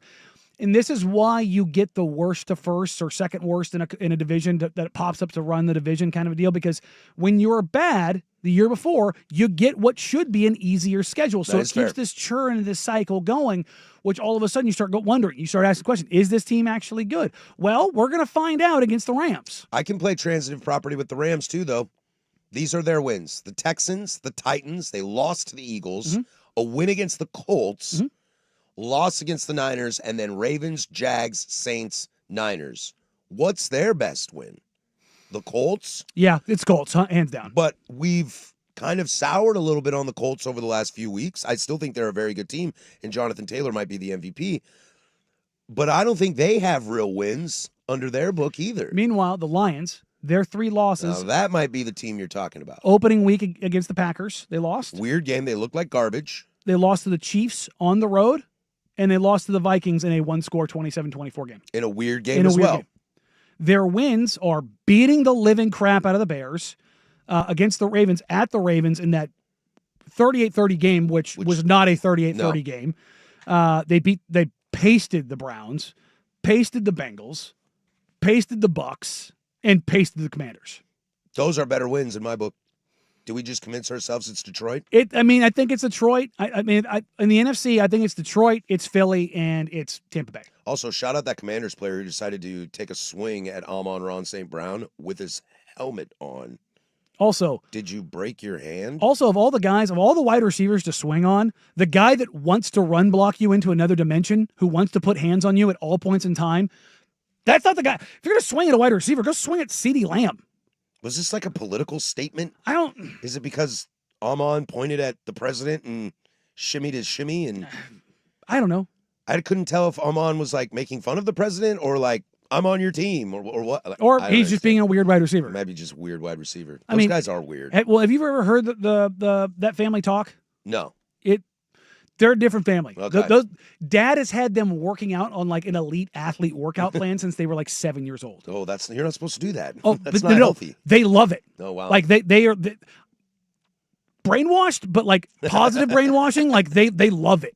They love it. He just tried to gaslight into me into believing that brainwashing is okay. Look, military is trauma bonding. It is what it is. Like, but I also kind of believe in it. It's like one of those. It's one of my deeply held beliefs. Like, not all brainwashing is bad. Also, some people need to get hit in the face. Like, I just have these things in my life that are my core beliefs. Happy birthday to the Marines. There you go. Happy birthday, guys. Thank you for all you've done and all you continue to do to make this country the greatest country in the world. Or protecting my belief that this is not the greatest country in the world. There we go. All right, when we come back, we'll slide into a little Major League Baseball as this gambling story gets weirder and weirder and weirder. But first, we'll toss it to Rust with sports. Now, from the George McCoy and Warren Allen Sports Desk, a Sports Center update on the Fan Sports Network, 105.1 FM and 1080 AM. First on The Fan, we will have to wait until tomorrow to see what the College Football Playoff Committee makes of number 9 Oregon's win over number 20 Iowa in the final seconds. We do know the AP voters not super impressed. Oregon falls a spot to number 7. Meanwhile, the Ducks host Minnesota on Friday night. Got a matchup of division leaders wrapping up Week 10 of Monday Night Football. The Eagles visiting the Packers. 5:15 kick on ABC and ESPN. The Packers are 1.5-point favorites. The Giants have fired head coach Brian Daboll. Offensive coordinator Mike Kafka has been named interim head coach. GM Joe Shane will remain in his role and lead the search for a new head coach. Commanders defensive lineman Daron Payne suspended by the league for 1 game for punching Lions wide receiver Amon-Ra St. Brown in the second quarter of yesterday's loss. Ian Rappaport of NFL Network reporting Raiders offensive lineman and former Duck Jackson Powers Johnson will be placed on injured reserve with an ankle injury and could miss the rest of the season. NFL insider Jordan Schultz reporting Bills rookie defensive end Landon Jackson tore his MCL and PCL in yesterday's loss to the Dolphins. And over in the NBA, game number 2 of the 5-game road trip for the Trailblazers this afternoon against the Magic. 4 o'clock tip on 2.2 on your antenna or Xfinity Channel 302. The Blazers are 2.5-point dogs. Shaden Sharp no longer listed on the injury report. More sports scores and stories in 30 minutes. I'm Jeff Rust from the George McCoy at Warren Allen Sports Desk. Hurt and missing work, insurance companies acting like jerks. Don't call your mom. Call George McCoy at warrenallen.com. Your home for the Oregon Ducks, the Fan Sports Network, 105.1 FM and 1080 AM.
All right, we'll have Web Gems coming up here in about 15 minutes. Everybody's favorite, so stick around for that.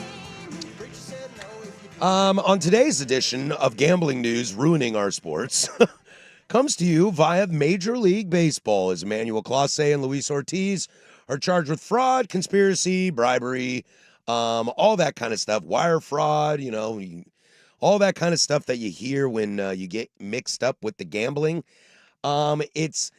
They would make $5,000 for each pitch that they intentionally threw badly. So I saw when Passon tweeted this out, you can go see it. I wonder if it's still there. There was somebody at one of the prop bet pick sites, kind of a deal. It's endorsed or on Twitter they have like the little logo for whatever company you work for if you pay for it, kind of a deal. Have you seen that? I can't remember who it was. Might have been Underdog. They're like, wow, these guys are getting 65 years in prison for one pitch. I don't think that seems right. I'm just like, if you are working for a gambling company, you should want to see these guys crucified. Without a doubt, 65 years. You should want to see anybody who would usurp the game in this manner. If you are in gambling, you should want every single one of these guys put up for every possible bit so that everyone looks at this and goes, no, because if you were gambling, what is the one thing that you have to have certainty of? Integrity. Yes. And there's none. There's none here. You feel the same way about Chauncey? If the evidence is that clear, yes. Yeah. If it comes out that Chauncey leaked direct information that influenced outcomes of games and guys were betting on games, yes. Gamblers won at least $450,000 wagering on their pitches. Clase and Ortiz were given kickbacks for their participation. Look, if you're Emmanuel, Luis Ortiz is an okay pitcher. Yeah. He's a middle-of-the-road pitcher. Clase, very good. It really sucks that these guys are on my team, but that's not the whole point of this conversation. The whole point of this conversation, again, is it's like the Chauncey Billups thing. Like, you're only making how much money off these rigged poker games? Somebody did the math for the pitch for $5,000. They were making like 0.06% of their salary. Yeah. Like not even 0.1%. Emmanuel Clase was going to get traded this year and be on a World Series contending team and then probably sign a 3-year lucrative closer deal. Yeah. Like, you're about to make millions of dollars and you're throwing it away for $5,000. It's insane. I don't understand it. And now I'm wondering again with all of these things when these come up, leverage. I know it has to be right. Is there blackmail? They got something on you. Somebody's got a photo of something. It's somebody just knows not you're doing drugs on the side and has got video of you with, prostitutes.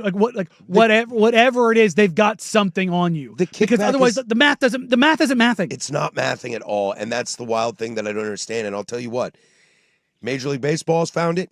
The NBA has found it. It's everywhere. College basketball has found it. Oh, buddy, college basketball. Dude, what happens when this hits the NFL? Oh, and if you don't think it's there, you're out of your mind. It's the same thing with steroids.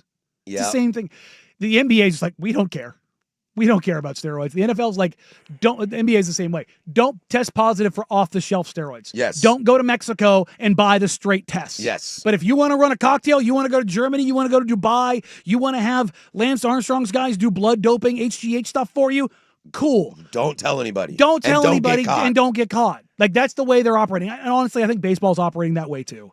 Like, Fernando Tatis, when he gets popped, is because he took off-the-shelf stuff. Because he did something dumb, yeah. It's like, yeah, dog, DeAndre Ayton, when he got popped at the Phoenix Suns in year 2, the guy probably went to Mexico or had somebody go to Mexico and get the sauce off the shelf. Look, people have been whispering about Manny Machado for years, and who has he taken under his wing? Fernando Tatis Jr. Okay, so you're telling me the kid under his wing gets popped because he probably was like, well, I was out of this, so I just got something, and Manny was like, you are dumb.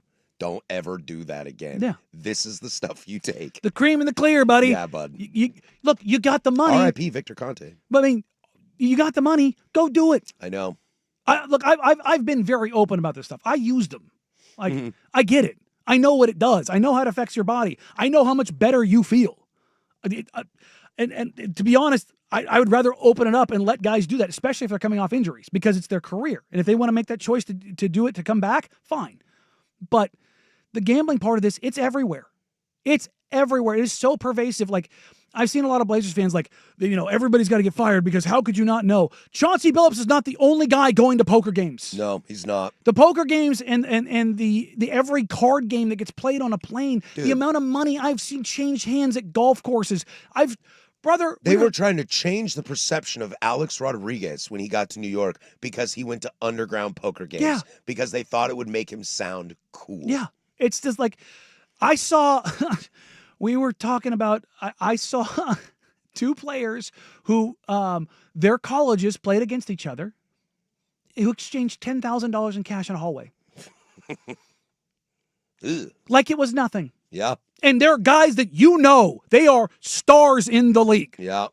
And it was nothing. Because that's the world they live in. They have they have monopoly money. I don't think people truly understand how much money $50 million is. Like, to them, $10,000 is a $10 bet between friends. That's legitimately what it is. And this is why I don't gamble. It is bonkers the amount of money that changes hands. I ain't trying to lose $10. Right? But that's what Totally. that's what it is to these guys when you have that much money. Yeah, if Wazoo plays USC, we'll put $10 down on the game. They put $10,000. I mean, Dirt won't even do a freaking stupid bet with me now because he's afraid. Because now it's like, oh no, Straight up, I'll take the bet Michael now. Jordan's 20 grand a hole. Yes. You're like, whoa. And on the 18, if it's close, he'll put a hundo on Yeah, it. he'll You're double like, it down. Whoa, Like dude. it's nothing. Michael Jordan was Dude. betting in a game he was going to give Dan Marley 40. Like, what do you mean? I love when you tell that story. But that's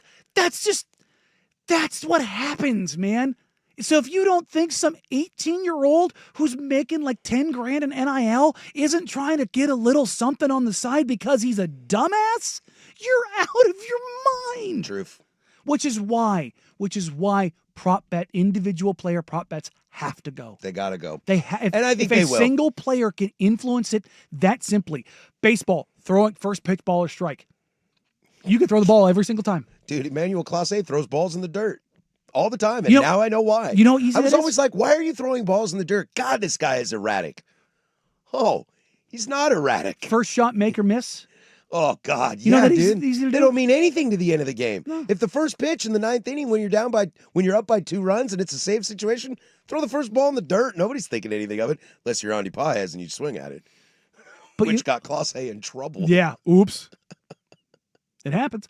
But like those kind of things, they have to go. They got to go, and maybe that's what comes out of this. That if counterpoint- legislation comes into it, that's what it is. It's like, look, you guys can gamble, but get this crap out of The here. counterpoint is, you know what'll happen? It goes back underground because it's not going away. No, it will go back underground, overseas, stuff like that. Yeah. Or the bookies. This is where the they bookies. so if you're gonna. But here's the thing: if it stays in the public eye, then every single guy that gets caught doing it, they go to jail. Yeah. Like, not fines, not out of the league. You go to jail. 65 years potentially, dude. Every time I read the line, Clase has not been arrested yet, I'm like, that dude ain't in this country. No. That dude is somewhere deep. He found a country is non-extradition. He went, Yeah, I'm gonna post up here. Does the Dominican have extradition? Yeah. Because he's Dominican. Yeah. So I wonder where he is. There's some countries in South America though. I'll go to Puerto Rico. They can't take me. They from can't there. take me there. Yeah, they can. Actually, you're still on American soil. Mm-hmm. How do you like that? Enjoy. All right, when we come back, it's everybody's favorite web gems, and I got a story for you about cricket. Huh? You like that? You like that? 105.1 The Fan.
Sometimes it's good. Aw, I've interrupted happy time. Sometimes it's bad. Oh, son of a... It's Web Gems. What'd you do? The Firm of Harris and Meringue on the Fan Sports Network. 105.1 and 1080 The Fan. All right, this Web Gems, everybody's favorite. Do it every single day at 11:45. Danny telling me names of rappers that I've never heard of who are from Lake Oswego. From Oregon. We were talking about Lowercase, our boy Casey Smith, former hip-hop entrepreneur. There you go. Coming up in the Big Nooner, we'll get back into a conversation about the Oregon Ducks and what this win does for them going forward. We'll talk a little Indiana football, and does the Penn State win look a little better now? Question mark. We can chat about that, plus some Monday Night Football, and we'll close it up with closing arguments. But your Web Gem story today comes to you by way of cricket. Have you seen this? Do you know what I'm talking about? No. In a cricket game, I left this one blank so that I could come in completely unbeknownst. there is a cricket game, and the batter hits the what do they call it? I mean, it's the ball, but I don't know if it has Wicket? it. No, the wicket is the yeah, sticks. yeah. But I don't know what the ball is. I don't know anything about cricket. But it goes into the outfield and drills a seagull. Just chilling Randy there. Johnson it? Randy Johnson's it. Drills the seagull. A player goes out and picks up this little seagull, and he's like lying there in his hands, like dead, basically looks like it. He's like, man, I don't know what to do with this. So he like goes off the field and sets it down. Well, like after a timeout on the field, the bird gets up and walks back onto the field. And he's like, yo, guys, I'm back. Put me back in, coach. The bird's got CTE. Yeah, dude, and if you watch this video, if you watch this video and you look at him watching the game, he looks like an idiot. Well, I mean, he just got smoked. So, oh God. Yeah. Yeah. Also, what's with the seagulls? I mean, how close are they to the ocean? I would imagine. I have no idea. Is this in Australia? I don't know. I see a bunch of white guys, so it makes me think, yeah, Australia or England. Look at this dude. Derp, derp, derp. Oh, Derp, derp, derp. That bird has got a big old case of derp. Yeah, it was a total Randy Johnson moment. I showed you the picture. The award for me this year for best Halloween costume goes to the couple that went as Randy Johnson and the dead bird. That was a pretty good one. That was a great one. Dude, tall, skinny dude dressed as Randy Johnson in the D-backs jersey.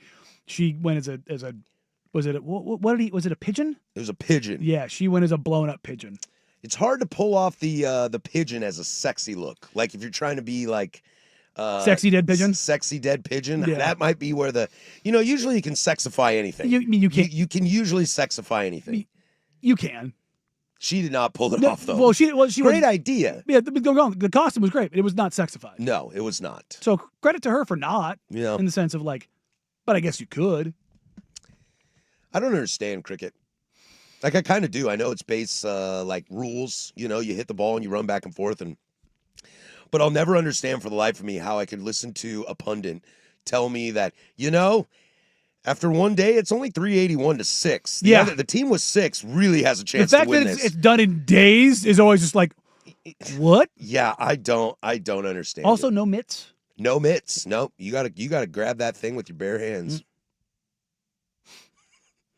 There was a quiet little there. Yeah, there's a drop. There's a drop there to get 100%. Yeah, maybe.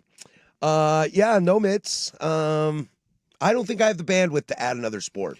Do you think you can add another sport to your routine? Soccer was the one that I added last. Was it when Tim Howard went to Everton? Was that 06? Something like that. 06, yeah, I think is late 2000s. That was the last sport I added to. Here's the thing. I tried to do cricket, and I was like, I'm going to set around like a little bit of time because it can be fun. It can be fun. It can be. 20 years ago, I tried to do Aussie football. Because Aussie football rules is dope. So where I find myself trying to add stuff is around the Olympics. Oh, okay. So you don't walk into the game blind? Yeah. Whatever the events that you like? Because like Winter Olympics time, I'll start the run up, like bobsled, luge, skeletons, one of my favorites, because those people are insane. Let's bomb down this thing head first at 100 miles an hour. If I miss this turn by a quarter of an inch, I'm dead. Like that I'm 100% into. The ski jumping. Another one where if I miss this thing by any bit, I'm dead. I love skeleton and luge. Yeah, those are a ton of fun. I'm not really big, although I kind of am. It's so funny because I'm not a gun guy, but I'm kind of Biathlon? into the biathlon. Yeah. Like, I got to cross country ski for miles and then get down and shoot a gun. You have to, and what's crazy kind of about those guys? impressive. You know what they do? What they train is to lower their heart rate. That's nuts. So they get up there and they have this ability Because they got to just- calm down. because you got to calm everything down. And, like, their ability to lower their heart rate is insane. To just zen out and focus and lower everything down and then turn it right back on and go again. I like to think I'm a pretty chill guy, like not a lot like fires me up. But I'm also fat. Yeah. So it's like cross country skiing for like 10 feet gets me winded. Oh, dude, it's nuts. But like, The Olympics are this year, are they not? No, they're in January, aren't they? Winter Olympics? Anybody? yeah, because 2028. So this will be 2026. Yeah, Yeah, dude. February 6th through the 22nd. heck yeah, The Winter Olympics will be held in Milan. that's awesome. Yeah. That goes on for about a month. So that's perfect. That'll get us right out of football. And then in 3030 is the French Alps. Dude, should we like break down Olympics on this? Should we be an Olympic show? We did it. We did it with the Olympics in France. Oh, I didn't listen to you. Yeah, Then. well, there you go, I don't like you. jerk. Because I don't know. I don't remember when Olympics come around. Do we like dive into it? Like, does prime time doesn't talk about Olympics? The boys, Sunrise guys. I mean, yeah, they'll find something. If nobody is, we're gonna be the Olympic show. No, 100%. It's fun. I know for a fact we're gonna be a World Cup show. Unabashedly, I love the Olympics, winter and summer. They are some of my favorite things to watch. I can be a little 50-50 on it. Sometimes I'm in, sometimes I'm not. It's a total mood thing. Now, some of it is nostalgia for me though, because my family, my house Olympic growing family up was a big Olympic family. We were too. I mean, caw, the eagle in me comes to life. 2002 Salt Lake City, my parents went to it. Oh, that's Vancouver, dope. BC, my parents went to it. Look, I've got a hotel booked for 2028 Yeah. in LA. Oh yeah. Look, there's a chance that the Blazers could have guys on. Like, if Israel finds a way to qualify, Denny could be down there. If That's Donovan fair Klingon's point. on the U.S. team, he could be down there. You know what I mean? Like, who's to say that Shaden Sharp doesn't end up on the Canadian national team? Who's to say that Scoot doesn't find it on the U.S. national team? Like, there is a real chance the Blazers have multiple guys down at the Olympics, and you better believe that I will be down there covering that. Brandon on the YouTube says, let's start the campaign and convince the brand man to send the firm to cover the Winter Olympics live. I think that would be great. Where are we at? Milan. Oh, that'd be North Italy. yeah. Probably doing some stuff up in Switzerland too. Yeah. Let's go. I may disappear down to Lake Como for a day or two. Let's go. I'm 100% about Might that. slide over to Nice, like check a little Francais for me. You would. You hate the French. I do. And you hate me because I love the French. I just Paris is overrated. I find their country fabulous. Southern France, dope. Well, that's where Nice is. Yeah, no, We'd be in Southern France. Southern France, dope. Paris, overrated. What's in the south of Switzerland, close to the Italy border? Is it Zurich? Is Zurich the down south?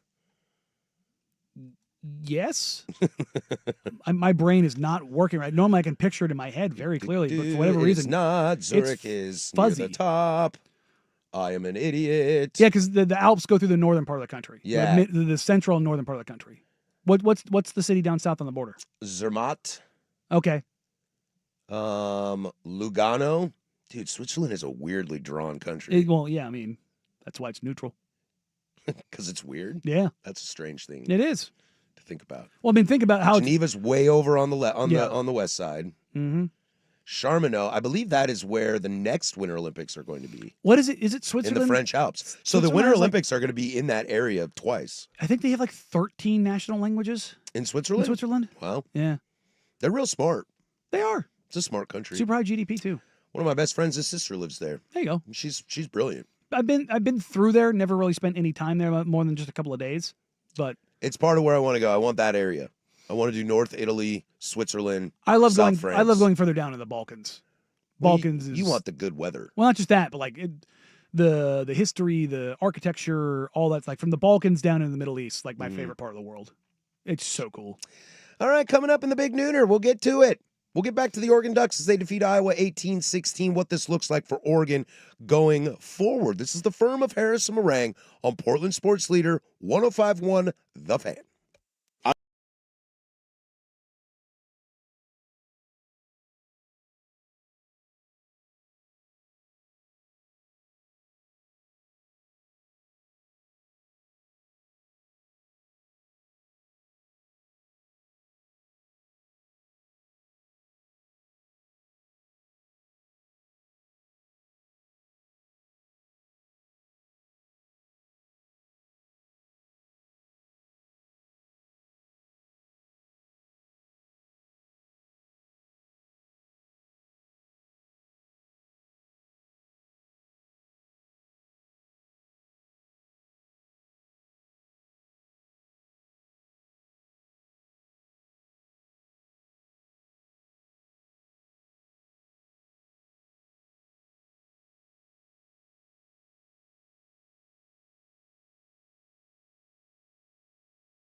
Now, from the George McCoy and Warren Allen Sports Desk, a Sports Center update on the Fan Sports Network, 105.1 FM and 1080 AM.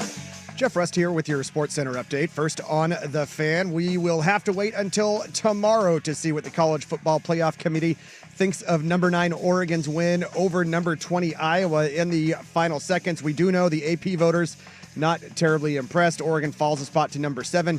The Ducks host Minnesota on Friday night. The NFC East leading Eagles visit the NFC North leading Packers to wrap up Week 10 on Monday Night Football. 5:15 kick on ABC and ESPN. The Packers are 1.5-point favorites. The Giants have fired head coach Brian Daboll. Offensive coordinator Mike Kafka has been named interim head coach. GM Joe Schoen will remain in his role and lead the search for a new head coach. Commanders defensive lineman Daron Payne suspended by the league 1 game for punching Lions wide receiver Amon-Ra St. Brown in the second quarter of yesterday's loss. Ian Rappaport of NFL Network reporting Raiders offensive lineman and former Duck Jackson Powers Johnson will be placed on injured reserve with an ankle injury and could miss the rest of the season. NFL insider Jordan Schultz reporting Bills rookie defensive end Landon Jackson tore his MCL and PCL in yesterday's loss to the Dolphins. And in the NBA, game number 2 of the 5-game road trip for the Trailblazers this afternoon against the Magic in Orlando. 4 o'clock tip on 2.2 on your antenna, Xfinity Channel 302. The Blazers are 2.5-point underdogs. Shaden Sharp no longer listed on the injury report. More sports scores and stories in 30 minutes. I'm Jeff Rust from the George McCoy at Warren Allen Sports Desk. Hurt and missing work, insurance companies acting like jerks. Don't call your mom. Call George McCoy at warrenallen.com. Recruiting with Andrew Nemec, Thursday evenings at 7 after Isaac and Suk on the Fan Sports Network, 105.1 FM and 1080 AM.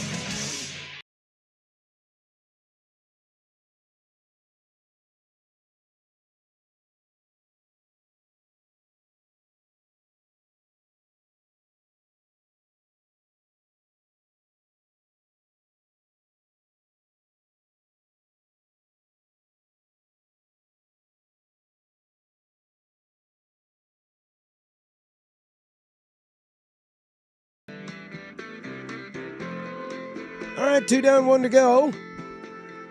Send you over to Ducks Insider with Joey Mack from 1 to 2. The Fan Happy Hour with Luke Anderson from 2 to 3. And then it's prime time, 3 to 7 to take you all the way home. Finishing up 13 hours of live, continuous, local, regional sports talk radio. If you missed the previous hours, you can always check that wherever you get your podcasts. 503-864-6326 is the Fan text line. Also, the YouTube chats are there as well. We're getting chiming in from a lot of people about Switzerland being amazing. That it's great wine, great gelato. The cheapest part of Switzerland is the Italian part. Lugano is awesome. It's good to be there. It's good to be there. It's a lot of fun. Yeah, I'd like to go. I also want to go to Austria and see some castles. I always tell people, especially if you're younger, if you have an opportunity to travel abroad, study abroad, do whatever, go. It doesn't get easier as you get older. No. Go. No. Body hates life. Go. Travel, see the world, get out of this country. Let your mind kind of go see, let just experience the rest of the world and just how different everything is, because how you look at the world will change drastically when you see the rest of the world. Like the Parisians. Wonderful people. I don't know about that. The Oregon Ducks take down the Iowa Hawkeyes 18-16 in a game that was very entertaining despite being low scoring and crappy weather. I found myself glued to the television.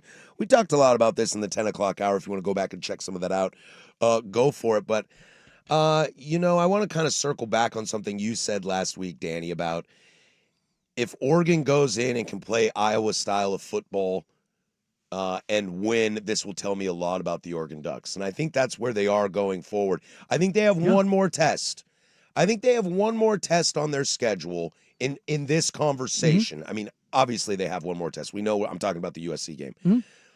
But I think they have one more test to show me if they really are a complete team, at least on the defensive side. I got a lot of questions still on the offensive side that are going to short itself out at some point because they're going to have to air it out at some point.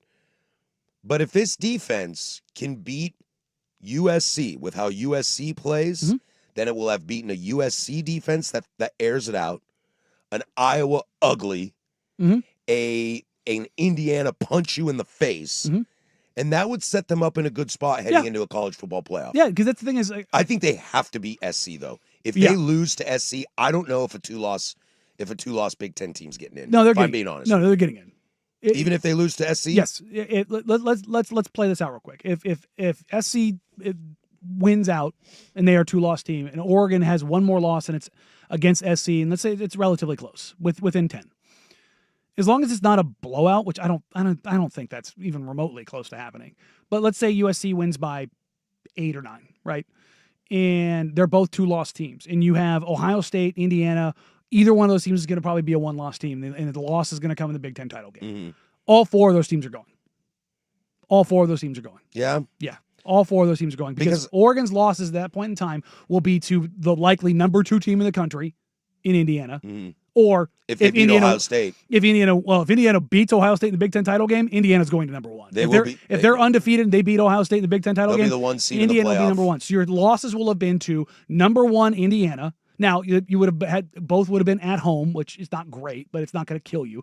You would have lost to number 1 Indiana, and if USC runs the rest of the table and goes 10-2, they're going to finish inside the top 10. Yeah, they're going to be 8, 9, 10. My only concern is because the college football playoff already doesn't think much of Oregon. They are certainly looking at them with an eyebrow raised. Mm-hmm. I think what the Iowa game showed us is that they are the supersized version of Iowa. Kind of. They're a really good defense. They're a really good defense. They can really run the ball. And the offensive line, despite being brand new, quote unquote, is a pretty good offensive line. It's pretty damn good. They, obviously they got blown up by Indiana, but that's a lot of people are. That's what Indiana's doing. Sig is having one of the, as Dave Bartu said, one of the best coaching seasons of his lifetime. He was so fun. We'll get to Indiana next, but he was so funny in that game. Well, apropos of nothing, over the weekend, I saw Nicole Auerbach was at that game, and she showed the spread of cookies in the press box, and they had one of them. It was shaped and looked like an open box of Marlboro-styled cigarettes, and it said Signetti on the box. Love it. Absolutely love it. That is so perfect. But yeah, no, I mean, you look at that, all 4 of those teams would go. But Oregon is a very much Big Ten team where Dante Moore has been great against bad teams. Against good teams, he's been middling at best. And I think that's, if you look around, look at Ohio State when they won a title. Look at Michigan when they won a title. Look at the best Big Ten teams that have been great over the last couple years that have gone on to the college football playoff. They have been able to run the ball and play just lights out defense. Mm-hmm. And make a pass when you need to. Yeah. Like Will Howard was phenomenal in the playoff. J.J. McCarthy, when he needed to, made a play. But what did they do? They beat the hell out of teams physically and ran the ball. I mean, they're running the ball 40 times a game, and that's what Oregon did. They ran the ball 40 bleeping times. Couldn't I argue, though, that that's what Dante Moore did on Saturday?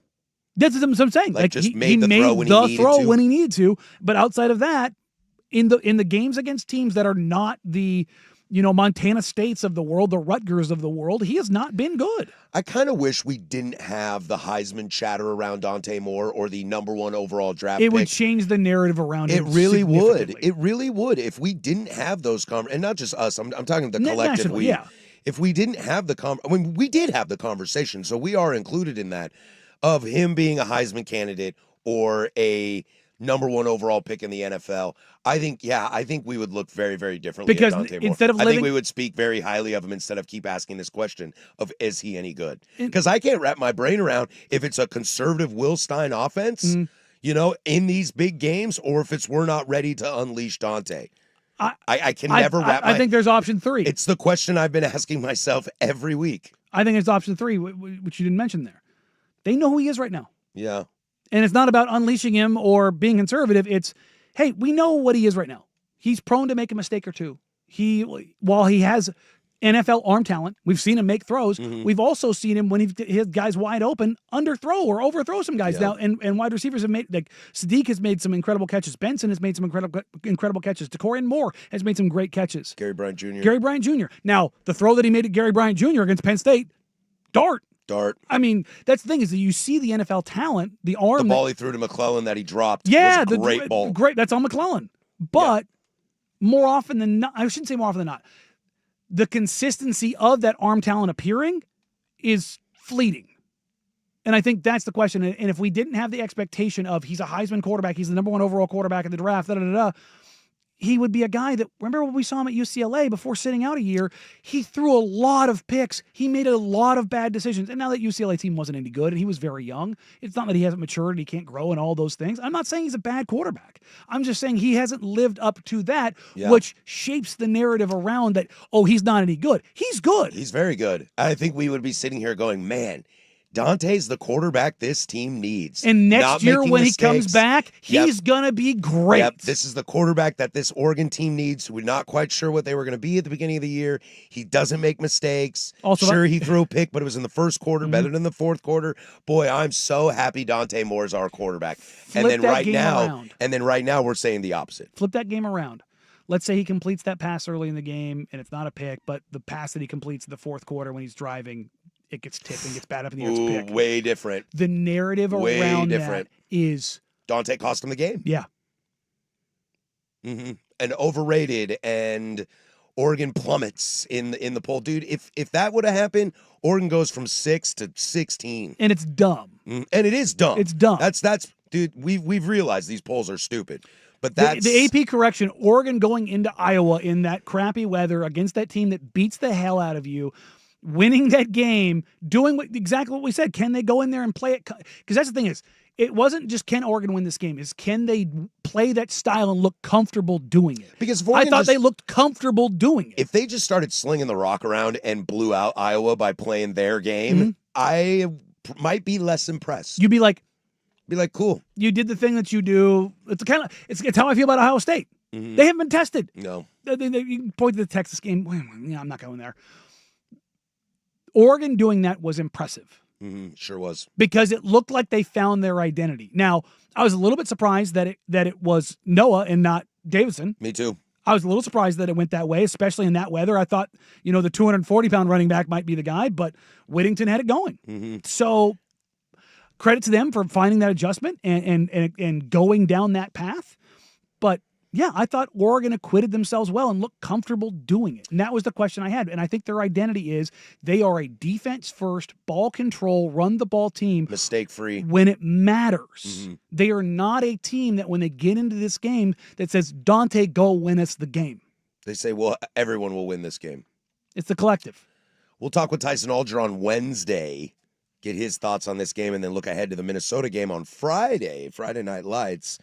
Last thing I will say on this is I'm going to call it right now. I think Oregon beats SC, and I think you Ducks out there will be hosting a college football playoff game against the Fighting Irish. I love it because every time you put something out in the air, it never happens. It's because the world doesn't want my great ideas. Yeah, the world's not big enough for my great ideas. Just can't handle it? They can't handle it, dude. Notre Dame at Autzen would be unbelievable. Look, a home game at Autzen in the playoff would be dope. I'd 100% be like, hey, night game, do it on the Friday. We're the home of the Ducks. I'm going to need a ticket down there. Make it the Friday at 6. Yeah, we get done with this show and drive we carpool down there. Yeah, I'd be all about that. I would go to that game. I might even wear a green sweatshirt. I would not. Which green would it be? I can tell you right now, I would be rooting for the sweet meteor of death. When you're in the stands, you're like, yes! It's coming. I'm going to die. Arms out. All of you. Suck it, Notre Dame. Touchdown, Jesus. All right, we come back. We'll stay in the Big Ten. Indiana squeaks by win at Penn State. How good is Indiana? And does that Penn State win for Oregon make it look a little better? We'll stay in college football. 105.1 The Fan.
503-864-6326. Come hang out with us. Stay a while. Take off your sweatshirt. Take off your jacket.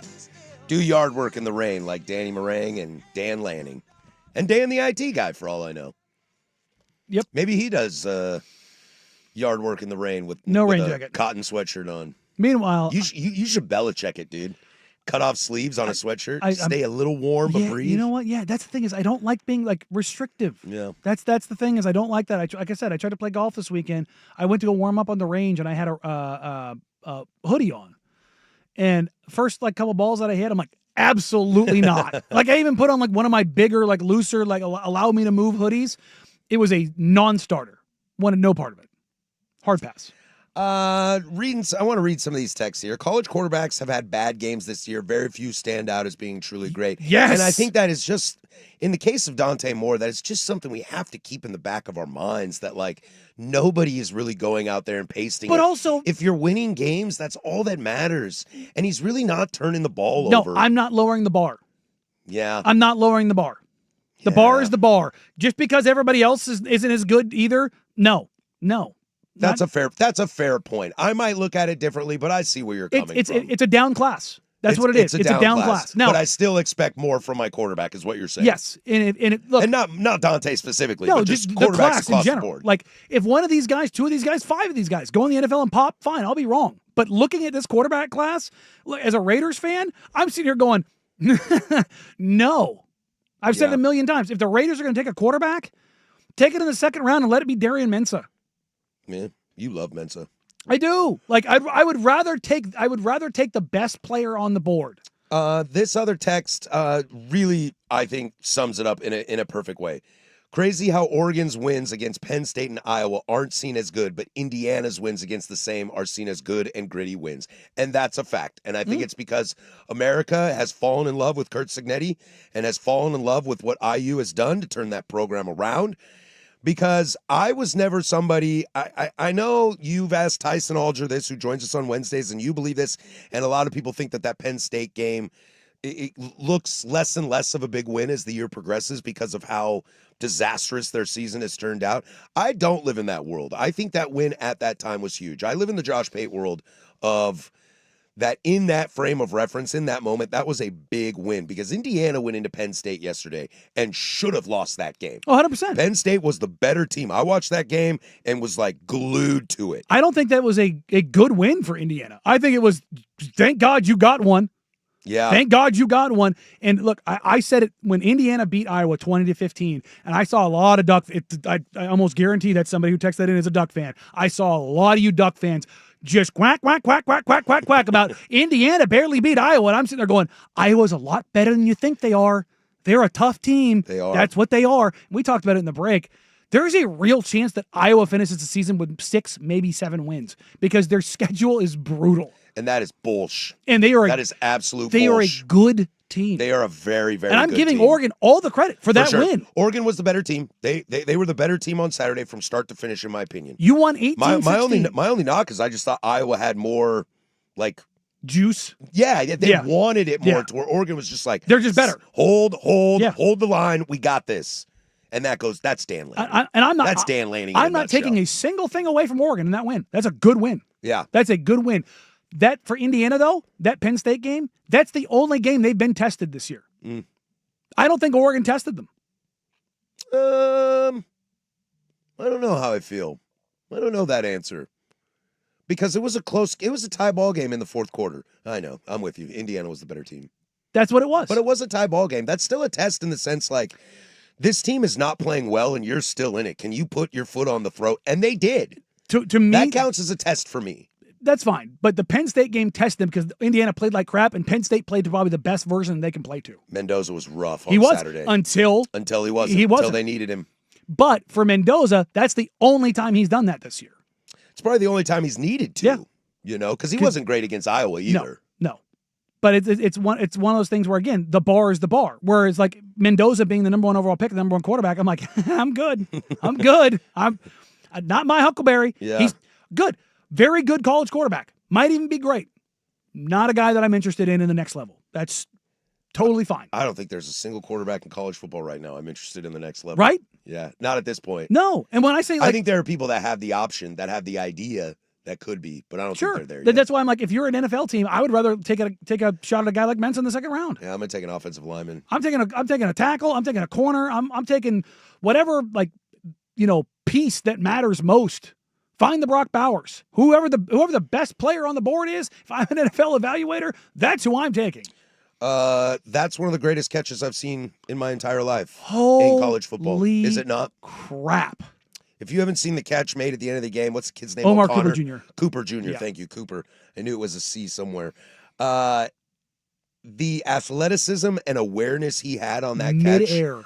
is unbelievable. When you watch it real time, it goes so fast. It's an instant toe tap, and he shifts his feet because one's going to go out of bounds, so he lifts it and taps the outside. The inside foot is going to go out of bounds, so he tucks the other foot behind and drags it. And again, it's not a catch in the NFL, but in college, And I don't know, baby, I don't know if I've ever said this in my entire life, but shout out the ref who was right there, locked in on it, right there, and made the call, and he was correct. Didn't Because at first, when I first saw the replay, I was like, he didn't get it. He's out of bounds. points and throws it up. Yep, I and was then like, wow, Because that first foot hits his right foot. He lifts up at the last second because it's going down. I'm like, dude, that guy's out of bounds. They But he lost this game. taps that But left, he and you're lifts like, it, and the left goes, and I went, holy S, he Yep. got it. He got it. That might be the win that sparks Indiana, They look back at this season, if they say they go on to win a natty, which they very much can, that could be the game. that's an insane thing to say. What? Indiana could win a national title. Who? It's Name me a team right now you have more confidence in winning than Indiana. I None. don't. It's not Ohio State. No. It's not A&M. A&M's been – look, A&M's a really, really good team. A&M is a really, really good football team. I'm going to throw the Oregon argument at you. They've had the easiest SEC schedule of anybody. Sure, but they've also played some tough teams early in the season.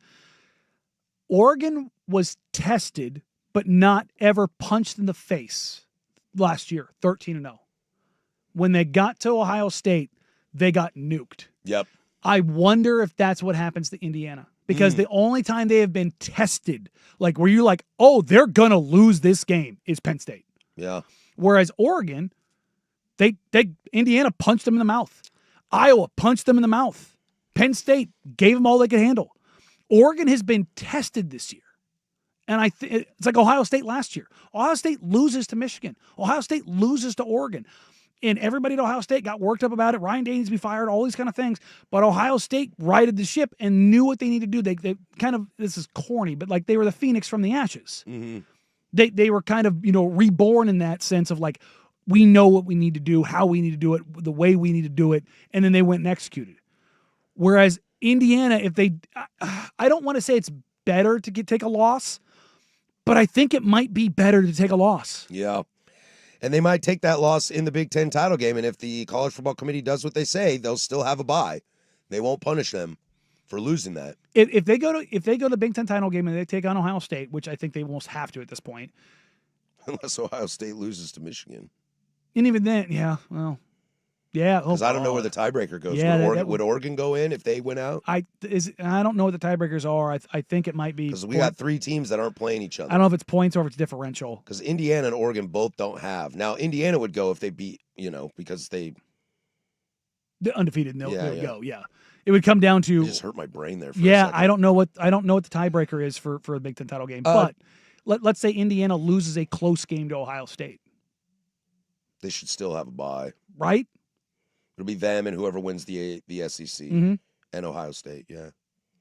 And Notre Dame, of course. They better not get a bye. 2 losses. Did you see Dennis Sutton for Penn State in this game?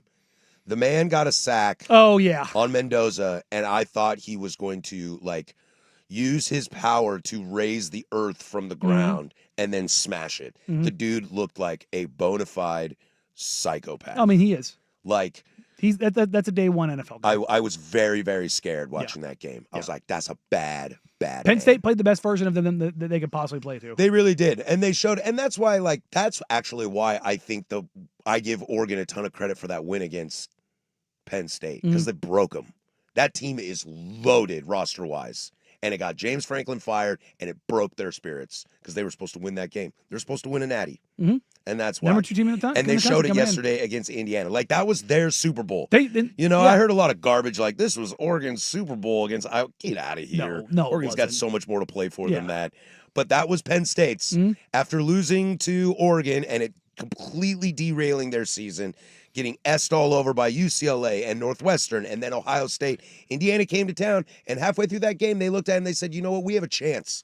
We have a chance. Let's do this, guys. Boys, this morning, they had what's his name from Penn State, the former offensive lineman on. I didn't catch it. Tingwall, I think his name, Landon Tingwall. But there was something in there that I thought he mentioned that was really kind of poignant. Penn State's not playing for anything this year. Nope. And yet they had the chance, if they went with the ball late, or if they pick up 2 first downs, the game's over. Yep. And then they got super passive. Yep. You have nothing to play for this year. Why the hell did you get passive? I have no idea. That was a weird one to me of like, yeah, it almost felt It almost felt like you had one loss and you were scared to have a second loss. Like, if you're that team, fine. But like, if you're not playing for anything, you were playing with house money. Danny, you can go upset Indiana. Go do it. They haven't won a conference game. Okay. Yeah, that's tough. It's not bad. It's them and Purdue. Yeah. Because Wisconsin's got a conference win now. Right, because they knocked off UW. Yeah, dude. You literally don't have anything to play for. Literally. Boy, Indiana's fun. Chinny chin chin. Chinny chin chin. Yeah, Oregon should have nothing taken away from their win over Iowa. Absolutely not. No, it was a great win. No, it's the best win of the weekend. Yeah, it was a by great far win. the best win of the weekend. Well, Indiana. But Indiana should have won that game. Oh, no, I should say the best win in the sense of how it closed. Oh, walk-off kick, great. Oh, best game. Unbelievable catch in the back of the end zone at the end of the game. Best game. That's better. Best game of the weekend was Indiana Penn State. Yeah. There's no doubt. Best about win, that. yes, Iowa. Yes, but the best win is Oregon beating Iowa. All right, let's slide in some NFL. It's Monday Night Football. 2 juggernauts in the NFC. God, who needs this one more? We'll do that next. 105.1 The Fan. There is the big Kahuna with sports. That's that Hawaiian burger joint. Now, from the George McCoy and Warren Allen Sports Desk, a Sports Center update on the Fan Sports Network, 105.1 FM and 1080 AM. This update brought to you by Langan Farms Golf Club. Good or bad weather, the golf course is always the driest around. Download the Langan Farms app today to get all the latest news and specials. First on The Fan, we will have to wait until tomorrow to see what the College Football Playoff Committee thinks of number 9 Oregon's win over number 20 Iowa in the final seconds. We do know the AP voters, however, were not super impressed. Oregon falling a spot to number 7. Kicker Atticus Sappington, he was named Big Ten Special Teams Player of the Week after going 3 for 3 on field goals, including the game-winning kick. The NFC East leading Eagles visit the NFC North leading Packers to wrap up Week 10 on Monday Night Football. 5:15 kick on ABC and ESPN. The Packers are 1.5-point favorites. The Giants have fired head coach Brian Daboll. Offensive coordinator Mike Kafka has been named interim head coach. GM Joe Shane will remain in his role and lead the search for a new head coach. Commanders defensive lineman Deron Payne suspended by the league for 1 game for punching Lions receiver Amon-Ra St. Brown. Ian Rappaport of NFL Network reporting Raiders offensive lineman and former Duck Jackson Powers Johnson will be placed on injured reserve with an ankle injury and could miss the rest of the season. NFL insider Jordan Schultz reporting Bills rookie defensive end Landon Jackson tore his MCL and PCL in yesterday's loss to the Dolphins. And in the association, game number 2 of the 5-game road trip for the Trailblazers this afternoon against the Magic. 4 o'clock tip on 2.2 on your antenna or Xfinity Channel 302. The Blazers are 2.5-point underdogs. Shaden Sharp no longer listed on the injury report. More sports scores and stories in 30 minutes. I'm Jeff Rust from the George McCoy at Warren Allen Sports Desk. Hurt and missing work, insurance companies acting like jerks. Don't call your mom. Call George McCoy at warrenallen.com.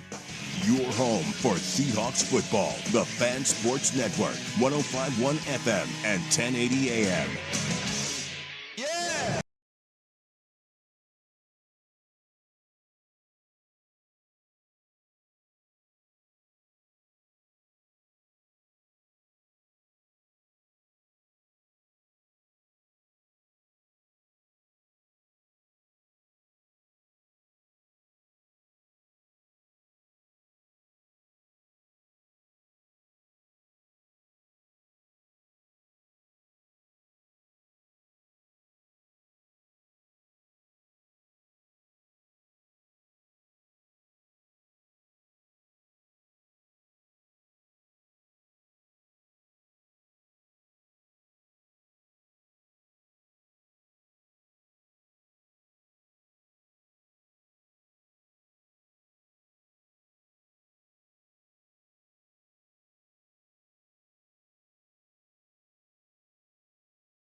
Closing arguments coming up next. Send you on your way. Thanks for joining us on a Monday.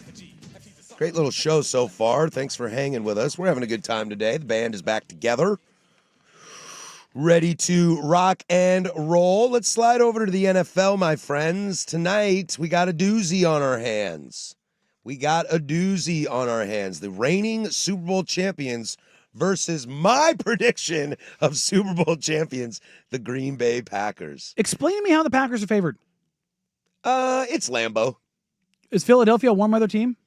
No, but I mean, Philly is not the all-beater team we think they are. No, but if this was Tampa Bay, Miami, New Orleans, insert Texas team here, insert California team here, going to Lambeau in November, I'd be like, sure. Green Bay has shown nothing to make me believe that they should be a favorite in this game. Did they not lose to Carolina Panthers last week ago? Who just lost to the Saints. You want to play transitive property here? Saints, better than the Packers. And remind me, is Kraft their best target? Is he not going to play. Is he out for the season? He is out for the season and maybe a little bit of next year. Did they replace somebody in there that's going to take off that burden? I don't think so, no. And I love Josh Jacobs. Good running back. But Christian Watson, not doing it for me, dog. Yeah. And I love Luke Musgrave, but Musgrave is not a guy, he's not Kraft. Yeah, I don't know. I think it's because Philly's shown some vulnerability. And so what is Green Bay factored? It's one. What are they favored by? They're only by 1.5. That's 3 points for your home field. But Philly is favored in a neutral site by 2.5. I don't know, man. This feels like the Seattle Rams, the Seahawks Rams, them being the best in the NFC and it not feeling right. You know what I mean? Like it's like we as we went through it, it's like the Lions are probably the better team because we looked at both the Rams and the Seahawks and who they played and who they've been successful against. Don't you try to change my mind about my Seahawks, all right? Go Hawks. Again, somebody texted in like, those are games that the Seahawks have lost in the past. I go, I think the Seahawks are good. Hell, they might be really good. Are they great? Mm-hmm. Yeah, that is fair. Like, are the Eagles great? I don't know that. I don't know, but are the Packers great? No. They are good. Yes. But they are not great. But I'm going to give Philly the benefit of the doubt because what are they coming off of? And the roster. And what did they just do at the trade deadline? Yeah. Did they add 3 dudes to that defense at the trade deadline? Yeah, they did. So, yeah, I'm sitting there going, Green Bay favored? I don't like that. But I think to some of the texters and YouTube's point of like Philly's offense being a little tough, that's probably why. But I mean, it's not like the Packers are world Packers beater. scored 13 against the Panthers. I think the Packers got to win this game. Look, the NFC East is so wide open, or it's like, I don't mean wide open. I meant like Philly is going to run laps around the NFC East right now. Dable just got fired. Shoddy doesn't know what he's doing in Dallas, and the Commanders are broken. So this is Green Bay's wins this season, okay? They beat the Lions opening week 27-13. That's where we're like, Aaron Glenn, Ben Johnson. In an ass beat down. 27-13. And that's Patrick going, Super Bowl, told you. Then they come out and they beat the Commanders 27-18. They lose to the Browns 13-10. They tie with the Cowboys, which throw that game out. The Browns and the Cowboys are two of the worst teams in football. You beat the Bengals 27-18. You beat the Cardinals 27-23. You beat the Steelers. Man, you're in a lot of close games against some bad teams. You beat the Steelers 35-25, and you lose to the Panthers 16-13. Like, that's not a team that I'm looking at and going, yeah, dog. Yeah. That's that. Yeah. Like, let's ride. That's a lot of, what the hell is this? That's why I think they need the win. Because if you're talking about who needs this win more, it's Green Bay by a landslide. And I think they just need to find some sort of chemistry. Like, look, you could sit here and bitch about Kraft not being around, but the reality is he's not around. Get over it. Move on. Next man up. What's our favorite word on the show? Identity. What's the identity of the Green Bay Packers? No idea. I don't have an idea. It's not Jordan Love. And it should be Jordan Love. It's not Matt LaFleur. No. Because this whiz kid thing, it's not as bad as McDaniel in Miami. But I'm starting to want, like, I was told LaFleur is an offensive genius. But also, I like Jordan Love a lot. I like him probably more than a lot of Packer fans like him. But I'm not seeing it from LaFleur on the offensive side of the football.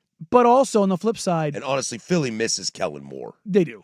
But for Green Bay, if you're putting their weapons offensively up against the other good teams in the NFL and doesn't the NFC, stack up. It's not even close. Dude, so there I are do bad teams that have better weapons. Yes, I do want to give the Packers more credit in that regard. Like Gutekunst has not done a great job surrounding. Didn't they take 2 wide receivers in the draft? Yeah, and what's his name? Golden? Golden and Florida State kid, right? They haven't been great. Why am I talking Malik? God dang it, it's totally killing me. I don't have it up, and I'm not going to know that answer. Why can I not think of his name right now? He's the first time they drafted a wide receiver in the NFL or in the first round, because they haven't done that in ever. Yeah, Rodgers is sitting there going, "What the hell?" Even Brett Favre is like, "What the hell?" And they're like, "Yo, guys." Well, the first round pick you had wide receivers. The first round pick was Golden. Yes, that's what I thought. Yeah. Golden was the first round pick. Who's the other guy? But either way, like, you've invested in this and it's not paying off. And the best player, your best offensive weapon, is a tight end. I mean, that's and he gone. Run the football. See if you can't get that going. It'll be fun tonight, though. Will it? Breaking news, Danny. I have breaking news for you. I bought an antenna. Well, look at you. Well, you had to, because we're both YouTube TV subscribers. So you gave in to watch it tonight, huh? I have an antenna, but my Fox doesn't come through very well. Well, all my other stations come through. You only use it for that station. Yeah, I'm only using it for ABC. Yeah.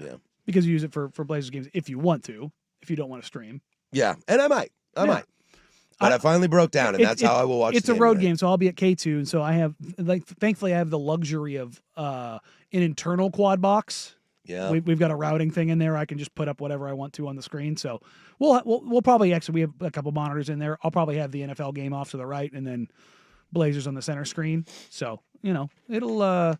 I'll keep an eye on this game. I just have a real suspicion this is going to be a stupid game, and one team's going to beat the crap out of the other. You know what? I hope we don't talk about this game tomorrow. Let's put it that way. Okay. I hope that this is like a game where one team comes out. Well, I don't know, man.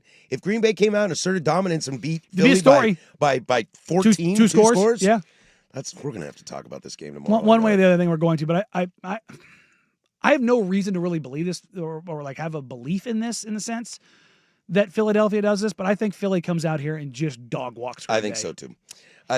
I'd love to pick the Packers as I have them winning the Super Bowl. And somebody saved me. Thank you. Savion Williams from TCU. You're driving me nuts. Thank you. Yeah, that's why I just kind of say, you know what? I'm an idiot. I don't know. I'll let the street police figure it out. My ability to remember names and where guys are from is shot. I told you I'm getting dumber too. It's just so frustrating. All right, when we come back, we'll call it a day. Closing arguments is next.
Firm of Harris and Meringue is wrapping up for the day, You want answers? I think I'm entitled. which means it's time for the closing arguments. Brought to you by Leskin Law. One-day divorce mediation. Peace treaties, not war plans. Visit LeskinLaw.com for more information. You want answers? I want the truth. On the Fan Sports Network. You can't handle the truth. 105.1 and 1080, The Fan. All right, that's going to do it for us. We'll finish up here with closing arguments and then send you on your way. Coming up on tomorrow's show, we'll have to probably get into the future of the New York Football Giants as Brian Daboll has been relieved of duties. We've got a great web gem for you tomorrow as well. The SEC creating some separation, I believe, in their top-tier teams, and we'll know that for sure this coming weekend. And maybe a little NFL MVP talk as I'm watching the replay of Sunday Night Football last night. Justin Herbert. Can he enter the chat? So a great show for you guys tomorrow. But I wanted to circle back around on something, Danny. We were talking about this in Web Gems last hour. If you missed any of it, you can go grab that, the Fan Podcast, wherever you get your podcasts, and the Odyssey app. And when it comes time for the Olympics to come back around, how much coverage we will give it. Look, we will probably have a lot of live Olympics during this show. That's the great thing about this time slot. And even the Sunrise guys, they're gonna get live sports. They're gonna get hammered with it. Every 4 years, as long as it's not in the U.S., they get it. But yeah, no, time difference 11 hours. Yeah. I think that's right. It's 11 hours. No, I think it's less than that. I think it's less than that. But anyway, I'm excited. It kind of got me thinking about like pulling the curtain back a little bit on how we do our jobs. And I'm talking to you listeners right now when I say that is like, what do you want out of that? You know, like we know what we can do. Like we can do whatever we want in theory. But I'm curious from a listener perspective. Would you want that? Look, the Olympics only come around every 4 years. You kidding me? I'm going to give a live play-by-play of Skeleton. Yeah, you know. Oh, he's dead. You know, I'm kind of curious with the World Cup as well. Like the World Cup next summer. Care. Yeah, but I think there is a part of it that they do care. If the U.S. is playing, sure. Outside of that, they don't care. Well, I'm going to hammer some World Cup chatter next summer. Yeah. Dude, it's going to be in June. What else are we going to talk about? NBA draft. For 3 hours? Buddy. Oh, God, I hate you. God, I hate this show. I'm really excited. I've never, mostly because, you know, with me doing this show pretty recently, you know, you've been here longer than I have. I mean, I had the stupid little baseball show once a week, but now that we do it every day, it's kind of in a different spot. I'm curious how to approach it. Like, I'm kind of excited about it. How we discuss Olympics. Well, we're definitely going to pretend we're experts on a bunch of sports. Oh, you kidding me? Absolutely nothing about. Here, you know what I'm really excited for? I can't believe he didn't give one extra scrub on the curling. I was just going to say curling. That is not. What an idiot. North Dakota Curling Club. Shout out Grand Forks. I had a blast out there learning about that game. I have such a, like, when it's on, I am locked in. Sweep! Oh, dude, I love it. You know, the guys steering the bobsled should have turned at a fraction of a second sooner. Brakeman, you blew it there, man. You didn't carry enough speed out of turn 4. What are you doing? We're all going to be experts about sports. That is one of my favorite things about the Olympics is like becoming an expert on a niche sport. Remember, but also what are we going to get? What's the local sport this year? What's the host sport going to be? In Milan? Yeah. Because obviously in the Summer Olympics we had breakdancing, which gave us what was her name? Oh God, what was that woman's name that embarrassed the entire nation? Rhea, the Australian. Ray Gunn. Yeah. Ray Gunn. Yeah. Interpretive dance. Get out of here. Ski mountaineering will make its Olympic debut at the 2026 Games. They climb to the top and then ski down? I don't know. I don't know what ski mountaineering is. Now. Milan is going to host events like figure skating, speed skating, short track, and ice hockey. Cortina d'Ampezzo will host women's alpine skiing, curling, bobsled, skeleton, and luge. Guess what ski mountaineering is actually the cool kids call it? What? Skimo. Schemo? Schemo. That sounds like a bad drug. That does It sound says it's a sport that combines uphill, which that sounds weird, uphill thanks. and downhill skiing Pass. on a single course requiring both mountaineering and skiing skills. Athletes use specialized skis with climbing skins to ascend the mountain and then transition to downhill skiing for the descent. This can involve climbing, hiking with skis on foot, and using other mountaineering equipment like ropes and ice axes for steep or technical sections. Someone's going to die. Whew. You have my attention. I am now going to Google this. Which is the sport that people probably claim to have the most authority on? Because I'll say a sneaky one, man. It's the most controversial sport of any Olympic. Figure skating. Oh, God, yes. Every person in the world is like, I don't know, she didn't quite land that as triple clean as I axel, she want." didn't get that back leg all the way out. Little bobble. I thought That damn Russian judge. Right? I thought the outfit and the song just didn't quite match each other, and I would ding her points for that one. She got a little loose on the triple lutz. Yeah, I feel like everybody knows about figure skating, and we all don't know anything. Nobody knows I'm anything. curious how the announcers build up to this. Also, when they spin that fast, I'm always like, I would puke violently. I know. I look away for a second, or like look down at the ground. I'm just like, because like when they spin, they go fast, man. I'm just like, how does that happen? Don't know the physics on that one. That one terrifies me. But also, we get hockey too. We get hockey. Olympic hockey is Olympic legit. hockey is super legit. When we had the Four Nations, and that got Four Nations hot. was spicy. If you don't think that's going to carry over to the Olympics, you're out of your mind. I know, and it's during the season. Hopefully, the NHL does what they did last time. They'll do the and break. Do they do the break Yeah, now? they do the break. Okay, Yeah. because So- that was needed. Yes. It's what pisses me off with the MLS and their scheduling. It's like, Hey, the rest of the world, they takes breaks. MLS, nah. oh, if you didn't get called up to a World Cup roster, yeah, you're still playing. Wait, what? Yeah, during the World Cup, it's the dumbest thing in the world. I think there is traction though that they're going to move that, and that would make me excited. It's the simple things. I'm here for the Olympics. Other locations include Val di Fiemme, Anterselva, Bormio, and Livigno. Those are our locations. They host additional sports. Yeah. Okay. Yeah. February 6th Little Bormio action. through the 22nd. Little Lavino action. Yeah. I like it. We have Peacock, so we'll be able to watch it, Yeah. right? Don't they do it? Is Bob Costas going? Mike Tirico? The whole crew. The whole crew? Oh, well, they'll get taken off NBA. I was thinking about that the other day, actually. I was like, Mike Tirico will be pulled from NBA. Terrible.